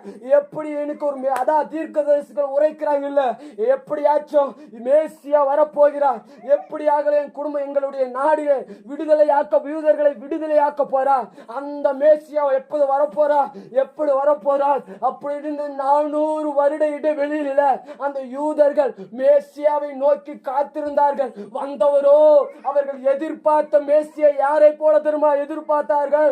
தாவீதை போல எதிர்பார்த்தார்கள். தாவீதை போல பட்டயத்தை எடுத்துட்டு என்ன சிறைப்பிடித்து வைத்திருக்கிற அந்த அந்நிய ரோமர்களை வெட்டி வீழ்த்தணும், அந்த ரோமர்களை என் நாட்டை காப்பாற்றி அவர்களை போரின் நிமித்தமாய் அவர்களை கொல்லும்படி அந்த சந்ததியை கொன்று எனக்கு ஒரு சுதந்திரத்தை கொடுக்கிற மேசியா வேணும்னு இந்த யூதர்கள் காத்துட்டு இருந்தாங்க. ஆனா வந்தவர் எப்பேற்பட்ட மேசியா தெரியுமா? வந்தவர் எப்படிப்பட்ட மேசியா தெரியுமா? ஒரு கன்னத்தில் அடைந்தால் மறு கன்னத்தை காட்டி சொல்லுங்க. அப்புறம் ஒரு கன்னத்தை அறிந்தால் மறுகண்ணத்தை காட்டு சொல்லுங்க. அவர் விட்டுட்டு போன புதிதான கற்பனை அதான் சொல்லுங்க. விபச்சாரம் பண்ணுவாயாக என்று அங்க எழுதியிருக்கிறா. அந்த ஸ்திரியை நீ இச்சையோட பார்த்தா அது விபச்சாரம். உன் பிறனை சிநேகித்து உன் சகோதரனை பகைப்பாயாக. உலகத்துல இருக்கிறவன நீ சந்தோஷமா சிநேகிச்சு அவன் மேல அன்பு வச்சு அவன் மேல நீ சிநேகம் பாசம் வச்சு உன் சகோதரனை நீ பகைப்பாயாக. நீ யாரு? நீ கொலை செய்ததற்காக அர்த்தம். இப்பேற்பட்ட ஒரு மேசியா பூமிக்கு வந்துட்டாரா? எப்படி யூதர்கள் ஏற்றுக்க முடியும்? ஏற்கனவே அடிமைத்தனத்துல கிடக்கிறனா, இந்த பூமியில அந்த ரோமருக்கு கீழே அடிபட்டு கிடக்கிறனா, எப்படி இந்தியா இந்த பிரிட்டிஷ்காரன் கையில அடிபட்டு கிடந்துச்சோ அதே போல ரோமர் கையில யூதர்கள் அடிபட்டு கிடக்கிறப்ப மேசியா வருவார் என்று அவங்களுக்கு தீர்க்க தரிசனம் உரைக்கப்பட்டதை அவர்கள் விசுவாசித்தார்கள். யார் யாரு? தானியேல் மூலமாய், ஓசியா மூலமாய், எரேமியாவின் மூலமாய், எசேக்கியேலின் மூலமாய் அநேக தீர்க்க தரிசனம் உரைக்கப்பட்டதை அவர்கள் விசுவாசித்தார்கள். எப்படி மேசியா வரப்போகிறார்? தாவீதின் மூலமாய், தாவீது என்கிற தாவீதின் குணங்களை உடைய போர் செய்து இந்த தேசத்தை காப்பாற்றுகிறவராய் அவர் வரல. அதற்கு மாறாய் ஒரு கண்ணத்தில் அறைந்தாய் மறுகண்ணத்தை காட்டு. ஏற்கனவே இவன் அடிக்கிறான், இவனுக்கு எதிராக நாங்க போராடதான் ஒரு மேசியாவை கேட்டோம். ஏற்கனவே சந்தையவன் முட்டுன்னு கொட்டுறா, கத்தியினால அம்புனால என்ன கொல்றா, இவனை எதிர்க்கதான் ஒரு மேசியாவை நாங்க கேட்டோம். அதற்கு மாறாய் வேறொரு மேசியா வராரே, அந்த மேசியாவை நான் எப்படி ஏற்றுக்கொள்ள முடியும்? அதுதான் சபைக்கு உள்ள ஒரு காரியம், வேறுபட்டவர்களுக்கு ஒரு காரியம், யூதர்களுக்கும் காரியம். புற ஜாதியர்கள் ஏற்றுக்கொண்டது போல யூதர்கள் யாரும் இயேசுவை ஏற்றுக்கொள்ளல. அதுக்குதான் மத்தேயுனுடைய 9வது அதிகாரம் 16வது வசனம் சொல்லுது, ஒரு துருத்திக்குள்ள ஒரு ரசம் ஊற்றுனா, பழைய துருத்திக்குள்ள ஒரு ரசம் ஊற்றுனா அந்த புது ரசம் என்ன பண்ணும்? துருத்தியை கிழிக்கும். கிழிச்சா ரசம் வடியும், சிந்தி போய் துருத்திய ரசமும் கெட்டு போயிடும். அதனாலதான் சொல்றாருங்க பாருங்க அழகா, இயேசு என்கிற திராட்சை ரசம் உனக்குள்ளே ஊற்றப்பட்டால் உன் துருத்தி தாங்கக்கூடியதா இருக்கணும். இயேசு என்கிற அந்த திராட்சை ரசம், இயேசு என்கிற கட்டளை உனக்குள்ளே ஊற்றப்பட்டால் உன் துருத்தி தாங்கணும், உன் சரீரம் தாங்கணும், உன் ஆத்மா தாங்கணும். நீ நித்திய ஜெபத்துக்குதா பிரவேசிக்கிறாய் என்பதை நீ அறியணும். இயேசு உனக்குள்ள இருக்கிறார் என்பதை எப்படி தெரியுமா தெரிஞ்சு கொள்ள முடியும்? நீ மாறுபட்ட சுவாபமாய் 8வது உபதேசமாய் கூறப்பட்ட வேறுபட்ட உபதேசம் உனக்குள்ள இருந்தால், வேறுபட்ட சுவாபம் உன்னிலிருந்து நீங்கப்பட்டால் இயேசு என்கிற திராட்சரசம் உனக்குள்ளே இருக்கும். இல்லை என்றால் சபைக்குள்ள இருக்காது. அநேக பிரசங்கத்தை நீங்க கேட்க மாட்டீங்க. யான்னு எனக்கு தெரியும். இங்க ஒண்ணுமே இல்லை, அங்க போற ஐடியாவும் இல்லை. அதனாலதான் என் பிரசங்கத்தை அப்பப்ப என்ன பண்ணிப்பேன், ரெக்கார்ட் பண்ணி வச்சிருப்பேன். உங்களுக்கு பிரயோஜனம் இருக்காது. சபைக்கு பிரசங்கிக்கிறேன் அழகா இயேசு அதுதான் சொல்றாரு பாருங்க. ஒரு தீர்க்கதரிசி உள்ளூர்லயே தீர்க்க தரிசனம் செஞ்சா என்ன பண்ணாதாம்மா? உள்ளூர் மதிக்காதாம்மா, உள்ளூர்கார மதிக்க மாட்டானம்மா. உங்களுக்கெல்லாம் வெளியூர்ல இருந்து ஒரு தீர்க்கதரிசியா, வெளியூர்ல இருந்து ஒரு ஊழியக்காரனா வந்திருந்தா, ஐயா என் குடும்பத்துல பாடு ஐயா, என் குடும்பத்துல போராட்டம் ஐயா, நான் எப்படியாச்சும் ஆண்டவர் பக்கம், ஆண்டவர் என்னை அற்புதம் செய்யணும் ஐயா, என் பாடு மாறணும், என் பிரச்சனை மாறணும், அந்த காரியம் மாறணும், ஏதாச்சும் எனக்கு ஜோம் பண்ணுங்கய்யா, எப்படியாச்சும் உபதேசம் பண்ணுங்கய்யா. உங்களுக்கு அவைலபிளா இருக்கிற ஊழியக்காரனை அலட்சியம் பண்ணிட்டா, நல்லா சொல்றேன், அவைலபிளா இருக்கிற தமிழாக்கும் ஃப்ரீ, அதாவது எந்த வேலையும் இல்லாம ஒரு ஊழியக்காரனை நீங்க பயன்படுத்தாமல் விட்டுட்டா, அந்த ஊழியக்காரரின் சத்தம், அந்த ஊழியக்காரர் பிரசங்கித்த வசனம், அந்த ஊழியக்காரர் பட்ட அந்த வார்த்தை பரலோகத்துல உனக்கு எதிராக நியாயம் இருக்கும். நீ வேணா எழுதி வைத்துக்கோ, பூமிக்குரிய காலத்துல நான் ஆசீர்வாதமா இருக்கிறேன், என் செல்வத்தை காட்டிலும் வேறொரு செல்வம் இல்லை. சபைக்குள்ள அது பூந்ததுனாலதான் நித்தியம் இல்லாம போச்சு. சபைக்குள்ள அது வந்ததுனாலதான் தேவனை எப்படி வழிபடணும்னு தெரியாம போச்சு. சபைக்குள்ள அது நுழைஞ்சதுனாலதான் ஆராதனை வழிபாடுன்னா என்னன்னு தெரியாம போச்சு. நல்லா கேட்கணும், இங்க வரணும்னா மகா பரிசுத்த ஆசாரியரா இருக்கணும். இங்க வரணும்னா, அங்க வரணும்னா நீ யாருமே இங்க உள்ள வர முடியாது. பிரகாரங்களை நின்றுக்கோ, அங்க நின்று ஆண்டவரை கும்பிட்டுட்டு போ. உங்களெல்லாம் சமமாய் உட்கார வைத்தாரே இயேசு, அவரை நீ நினைக்கலாம். என்ன மகா பரிசுத்த ஸ்தலம், பரிசுத்த ஸ்தலத்துக்குள்ள யாரும் வரமாட்டாங்க. ஊழியக்காரன் இருப்பான், மகா பரிசுத்த ஸ்தலத்துல பிரதான ஆசாரியர் இருப்பான், மேலுள்ள ஒரு ஊழியக்காரர் இருப்பான். அதுவும் ஆண்டவரால் அபிஷேகம் பண்ணப்பட்டவன் மாத்திரம்தான் மகா பரிசுத்த ஸ்தலத்திற்குள்ள போக முடியும். ஜாக்கிரதையா கவனி. உங்களை சிலுவையில அந்த நோயை உடைச்சாரு பாருங்க, அந்த திரைச்சீலையை கிழிச்சு எல்லாம் எனக்கு ஒண்ணுதான், இந்த புறஜாதி ஜனங்களும் ஒண்ணுதான், இந்த ஆசாரியனும் ஒண்ணுதான், எனக்கு ஊழியம் செய்கிறவனும் ஒண்ணுதான் அப்படின்னு கூட்டிட்டு வந்தார். பாத்தீங்களா? அந்த இயேசுக்கு கொடுக்கிற மரியாதை என்ன தெரியுமா? சபைக்குள்ள விக்கிரகம் வழிபாடு, சபைக்குள்ள அலட்சியமான ஜபம், சபைக்குள்ள உண்மை இல்லாம இருக்கிறது. நான் ஆராதனையை நோட் பண்றேன், ஒருத்தரும் இல்ல, செவத்த வாரம் சொல்றேன், இப்படி சாஞ்சிக்கிறது, ஆண்டுறது, ஓங்குறது, கர்த்தர் எச்சரிப்பின் சத்தமா எங்க கிட்ட சொல்றார், வாதையை உங்க குடும்பத்தில் அனுப்புவார். எப்படி இஸ்ரவேல் ஜனங்களை எகிப்திலிருந்து வராதபடி தடுத்தானோ அந்த பார்வோனுக்கு ஆண்டவர் 10 வாதைகளை அனுப்புனது போல இயேசுவின் சத்தத்தை கேட்காத ஒவ்வொருவருக்கும் இனி வாதைகள் வந்து சேரும். இனி வாதைகளை ஆண்டவர் கட்டளையிட போறார். சபை மாற மாட்டேங்குது, சபை திருந்த மாட்டேங்குது, சபை நித்தியத்தை நோக்கி போக மாட்டேங்குது. எதை உள்ள வந்துருச்சு, எதையா உள்ள வந்துருச்சு, வேறொரு விசுவாசம் எனக்குள்ள வந்துருச்சு. பெயர் கிறிஸ்துவனாய் வாழ்கிறது எனக்கு போதும், நான் கிறிஸ்துவை அறிய. ஆனா கிறிஸ்துவத்தை அறிந்திருக்கிறேன், கிறிஸ்துவை நான் அறியவில்லை, கிறிஸ்துவை நான் அறியவில்லை, ஆனால் கிறிஸ்துவத்தை அறிந்திருக்கிறேன். நல்லா புரியணும், கிறிஸ்துவை நான் அறியவில்லை, இயேசு யார் எனக்கு தெரியல, ஆனா கிறிஸ்துவை எனக்கு தெரியும். இந்த மதம் எனக்கு தெரியும். மதம் எல்லாம் இங்க இல்லை. கிறிஸ்து என்கிற மதம், கிறிஸ்துவம் என்கிற மதம் இல்லை. இயேசு ஒருவரால் தெய்வம், அதுதான் கிறிஸ்து. கிறிஸ்து என்கிற ஒரு தெய்வத்தை நீ வழிபட்டா உனக்குள்ள இந்த விசுவாசம் புதிதாகும். சபை மாறுதோ மாறாதா, சபையில ஒழுங்கான வழிபாடு. நான் அநேக நாள் நினைக்கிறது, ஊழியக்காரருக்கு சபைக்கு வித்தியாசம் இல்லாத போது ஏளனமாய் பேசுகிறது. ஊழியக்காரர் ஏளனமாய் ஆண்டவர் இதுக்கெல்லாம் பதில் வைத்திருக்கிறார். சபைக்கு நல்ல ஆண்டவர் பலத்த வாதிகளை அனுப்பும் போது சபைக்கு பலத்த, உண்மையா சொல்றேன், இந்த புதிதான விசுவாசத்தை ஆண்டவர் சொல்ற சபிக்கணும்னு எனக்கு ஒன்றும் அது இல்லை. ஆண்டவர் சபிக்க சொல்லுகிறார். பிள்ளையோமனுக்கு எப்படி ஆண்டவர் சபிக்க கூடாது என்று கட்டளையிட்டாரோ அதே போலதான் ஆண்டவர் சொல்றார், உங்களை சபிக்க கூடாது, உங்களை சபிக்க கூடாது. இன்னும் மனம் திரும்புவீங்க, இன்னும் நித்தியத்திற்கு போகணும், இன்னும் ஆண்டவர் புதிதான விசுவாசத்தை உங்களுக்குள்ள வைக்கணும். உலகத்தின் விசுவாசம் அல்லாம உலகத்தின் விசுவாசத்தை நீ ஏற்றுக்கொள்ளாதபடி, உலகம் கொடுக்கிற விசுவாசமாய் இல்லாதபடி, உலகத்தின் தேவைக்கேற்ப வாழ்கிற விசுவாசமாய் இல்லாதபடி எனக்கு அந்த விசுவாசம் வேணும். இந்த பூமிக்கு நான் வாழுகிறதற்கு மாத்திரம். இப்பவும் சொல்றேன், அநேகர் இருக்கிறீங்க, அநேகர்கிட்ட ஒரு உதாரணமா சொல்றேன், 5 ரூபாய் இருந்தா 3 ரூபாய்க்கு சாப்பிட்டுக்கோங்க. எனக்குள்ள ஒரு பாரம், அந்த ஒரு ஊழிக்காரர் சொன்னது, உனக்கு நன்மை செய்யும்படி திராணி இருந்தால் அதை செய்யாமல் போனால் அதுவும் பாவம், அது எங்க நியாயம் தீர்க்கப்படும். அவர் பால் சொல்லும் போது அவர் ஒரு முதல் கிளாஸ்ல உட்காரும் போது சொன்னாரு, நன்மை செய்யும்படி உனக்கு திராணி இருக்கு, ஆனா நீ செய்யாம போற பத்தியா, அதுவும் குற்றம் என்று பரலோகம் சொல்லுது. அந்த குற்றமும் நியாயம் இருக்கும். என்கிட்ட 5 ரூபாய் இருக்கு, நான் 3 ரூபாய்க்கு சாப்பிட்டேன்னா அந்த 2 ரூபாய்க்கு இல்லாதவங்களுக்கு நான் வாங்கி கொடுக்கிறேன். அதுதான் நன்மை செய்கிற அது நன்மை செய்கிற குணம். அதுதான் அழகாய் சொன்னார். நீ செய்யாம போயிட்டுனா அது பாவம், அதுவும் நித்தியத்துல உனக்கு என்ன பண்ணும், நியாயம் இருக்கும். ஒரு உதாரணமா சொல்றேன், 2 பேரும் சாப்பிட்டு இருந்தவங்க ஒரு ஹோட்டல்ல, ஒரு அம்மா ஜிஹெச்சுக்கு பக்கத்துல ஒரு அம்மா எப்பவுமே அங்கதான் படுத்துட்டு இருக்கோம், நல்லா வாட்ச் பண்ணியிருக்கிறேன். அங்கிருந்து ஆத்தூர் ஜிஹெச்ல இருந்து இங்க டர்ன் வரைக்கும் ஆத்தூரியா சர்ச்சுக்கு போற அந்த டர்ன்ல ஒரு ஹோட்டல் இருக்கு. அண்ணா மிஞ்சி போனா 4 பரோட்டா சாப்பிடுமா, மிஞ்சி போனா 3 தோசை சாப்பிடுமா.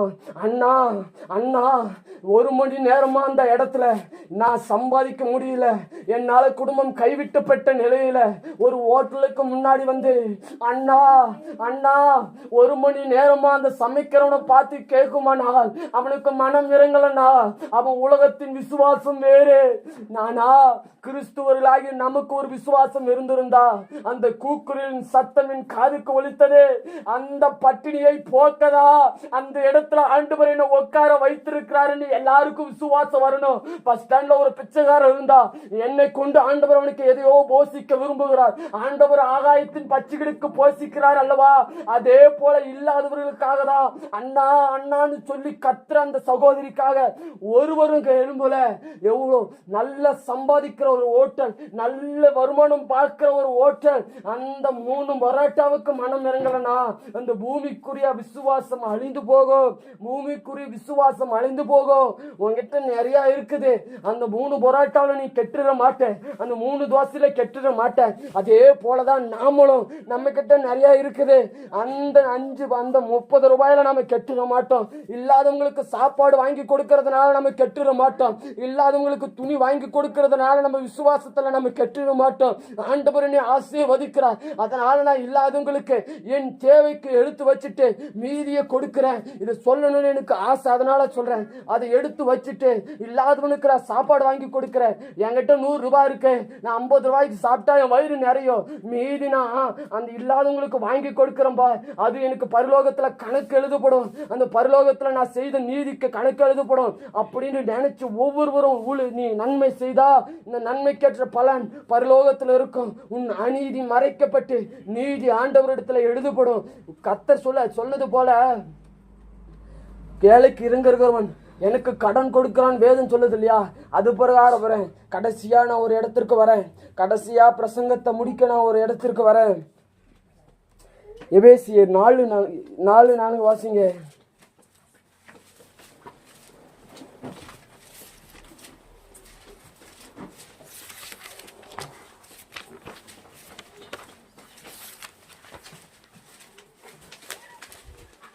எபேசியர் 4:4.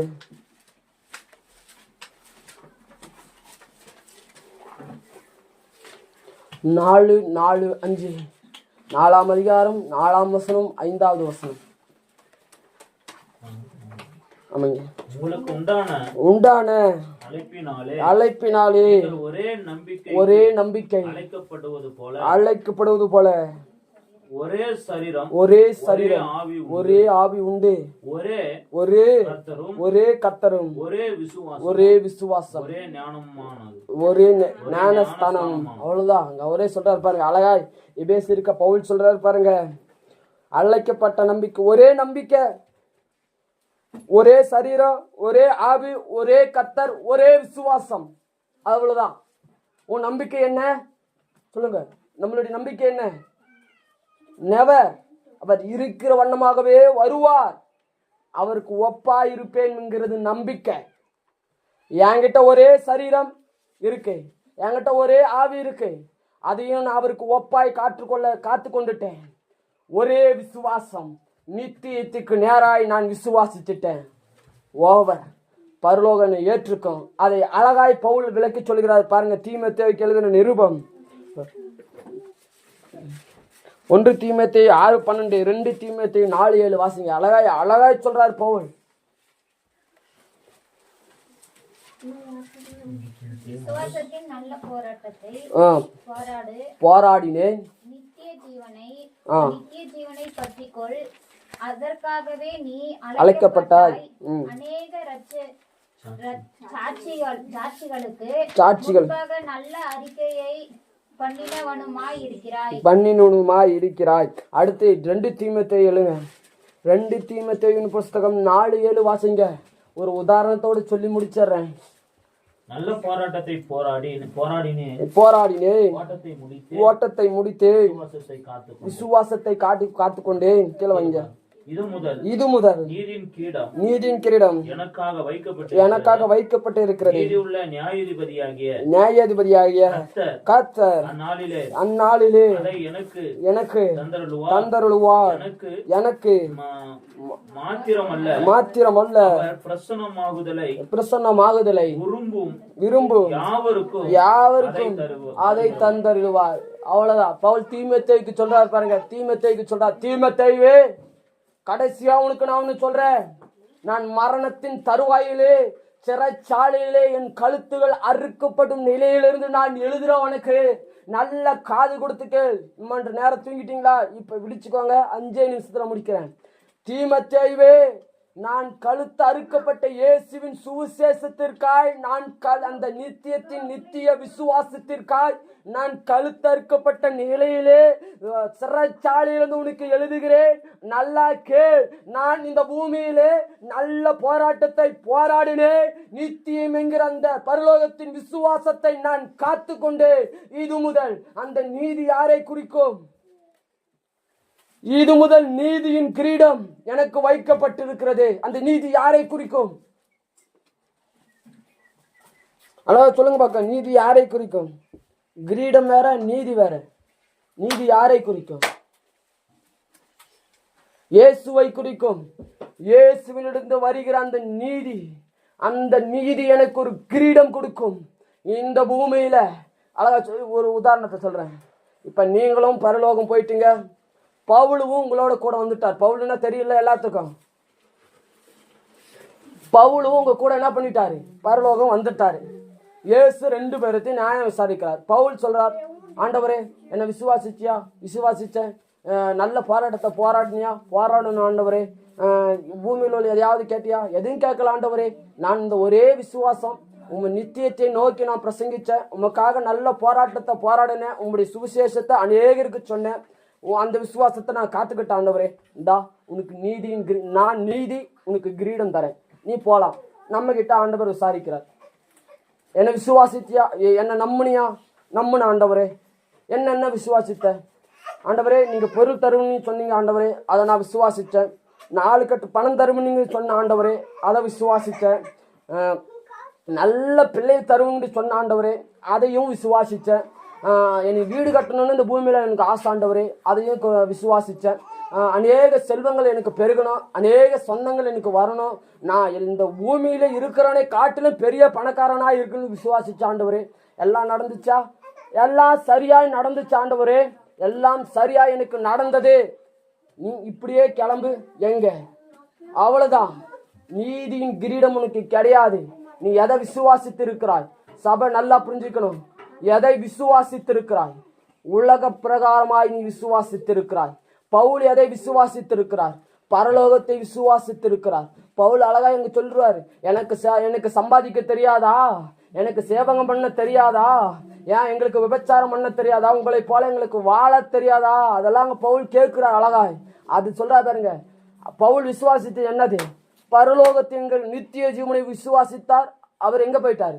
நீதி ஒண்ணு அவருக்கு கிரீடம் கொடுத்துச்சு, நீதி. அந்த கிரீடத்தை வாங்கிட்டு நித்தியத்துக்கு போயிட்டார். நீங்க என்ன விசுவாசிச்சோம்? பொருளை விசுவாசிச்சோம், பணத்தை விசுவாசிச்சோம், உலகத்தை நிச்சய விசுவாசித்தோம், அடுத்தவன் மனைவியை விசுவாசித்தோம், அடுத்தவன் குடிகாரன் எப்படி குடிக்கிறான்னு விசுவாசித்தோம், அடுத்தவன் எப்படி வாழ்றான் அவனை எப்படியாச்சும் கெடுக்கணும்னு விசுவாசித்தோம், அடுத்தவனுக்கு எதிராக ஜெபம் பண்ண வேண்டிய விசுவாசித்தோம், உன்னை இழந்துட்டா அவனை எப்படியாச்சும் அவனை நொறுக்கி போடணும்னு விசுவாசித்தோம். எல்லாம் கிடைச்சிச்சு ஆண்டவரே. இப்படியே பரலோகத்தை பார்க்காம ஓடி போயிடு. நீ எதை விசுவாசிக்கல? சொல்லுங்க, சொல்லிதான் ஆகணும். எதை விசுவாசிக்கல? யோவான் 3:15-16 சொல்லுது போல, எதை விசுவாசிக்கல? நித்திய ஜீவனை விசுவாசிக்கல. சபை எதை விசுவாசிக்கல? நித்திய ஜீவனை விசுவாசிக்கல. அழகா சொல்ல பாருங்க, இதெல்லாம் விசுவாசிச்சா இங்க அல்லேலூயா பாட வேண்டிய அவசியம் இல்லை, அங்க போய் கோய்ந்தாவே போட்டுக்கலாம். அதை விசுவாசிச்சா இங்க அல்லேலூயா போடு, அங்க உனக்கு பூமியில உள்ள ஆசீர்வாதத்தை காட்டிலும் மேன்மையான ஆசீர்வாதம் பரலோகம் உனக்கு வைத்திருக்கிறோம். அங்க என்ன தெரியுமா? இல்ல உன் சித்தம் மட்டும்தான் இல்ல, சந்தோஷம் இருக்கும். உன் ஆவிய போன அதான் நேற்று சொன்னாங்க, பரலோகத்துல உன்னுடைய சித்தம் இல்ல. சித்தம் என்ன? உன் மன பிரகாரம் செய்கிற எல்லாமே எங்க? பூமியில இருக்கும். உன் ஆத்மா இருக்கும், உன் சரீரம் இருக்கும், உன் ஆவி இருக்கும், உன் சித்தம் இருக்கும். பரலோகம் போயிட்டுனா உன் சித்தம் உன்னிடத்திலிருந்து எடுக்கப்படும். உன் ஆவி இருக்கும், உன் ஆத்மா இருக்கும், உன் சரீரம் இருக்கும். அவருடைய சித்தத்தின்படி நீ பரலோகத்துல 1000 வருஷம் அரசாட்சி செய்வேன். இந்த பூமியில நீ இப்படி இருந்துட்டான், அந்த சித்தத்தை நீ அறிஞ்சிட்டு உன் சித்தமாய் உலக பிரகாரம் போகிற சித்தத்தின்படி நடந்துட்டுனா நீ எங்க போயிடலாம்? கோவிந்தா போடுற கோஷ்டிக்கு போயிடலாம். அங்க கத்துற கோஷ்டிக்கு போயிடலாம், நாக்க தொளிக்கிற கோஷ்டிக்கு நீ போயிடலாம்.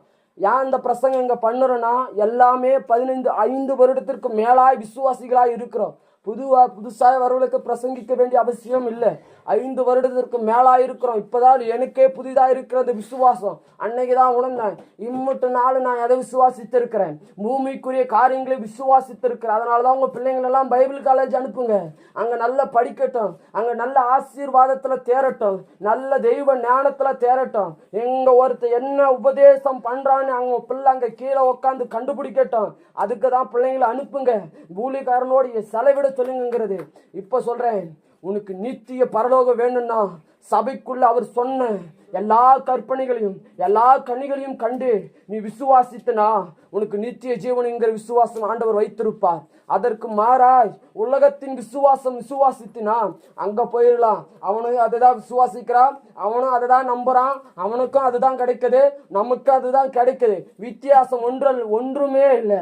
ஒரே ஒரு வித்தியாசம், நித்திய ஜீவன், நித்திய பரலோகம். அதுதான் ஆண்டவர் நமக்கு வைத்து கொண்டு போயிருக்கிறார். அந்த குமாரனை என்ன பண்ணும்? நம்பணும். அவர் வரும்பொழுது அவருக்கு ஒப்பா இருப்போம் என்று நான் நம்புறேன். அவருக்கு உண்மையா இருப்பேன். அவரை போலவே ஒரு குற்றமும் இல்லாதவராய் இருப்பேன் என்று நான் நம்புறேன், நம்பிக்கையோடு இருக்கிறேன். அவர் விசுவாசித்த அந்த ஒரே விசுவாசம் பரலோகம். அந்த விசுவாசத்தை நான் விசுவாசிக்கிறேன். அதுதான் இந்த விசுவாசத்தின் நோக்கம். கர்த்தர் தாமே உங்களை யாவரையும் ஆசீர்வதிப்பாராக. முழங்கால் படியிடுவோம்.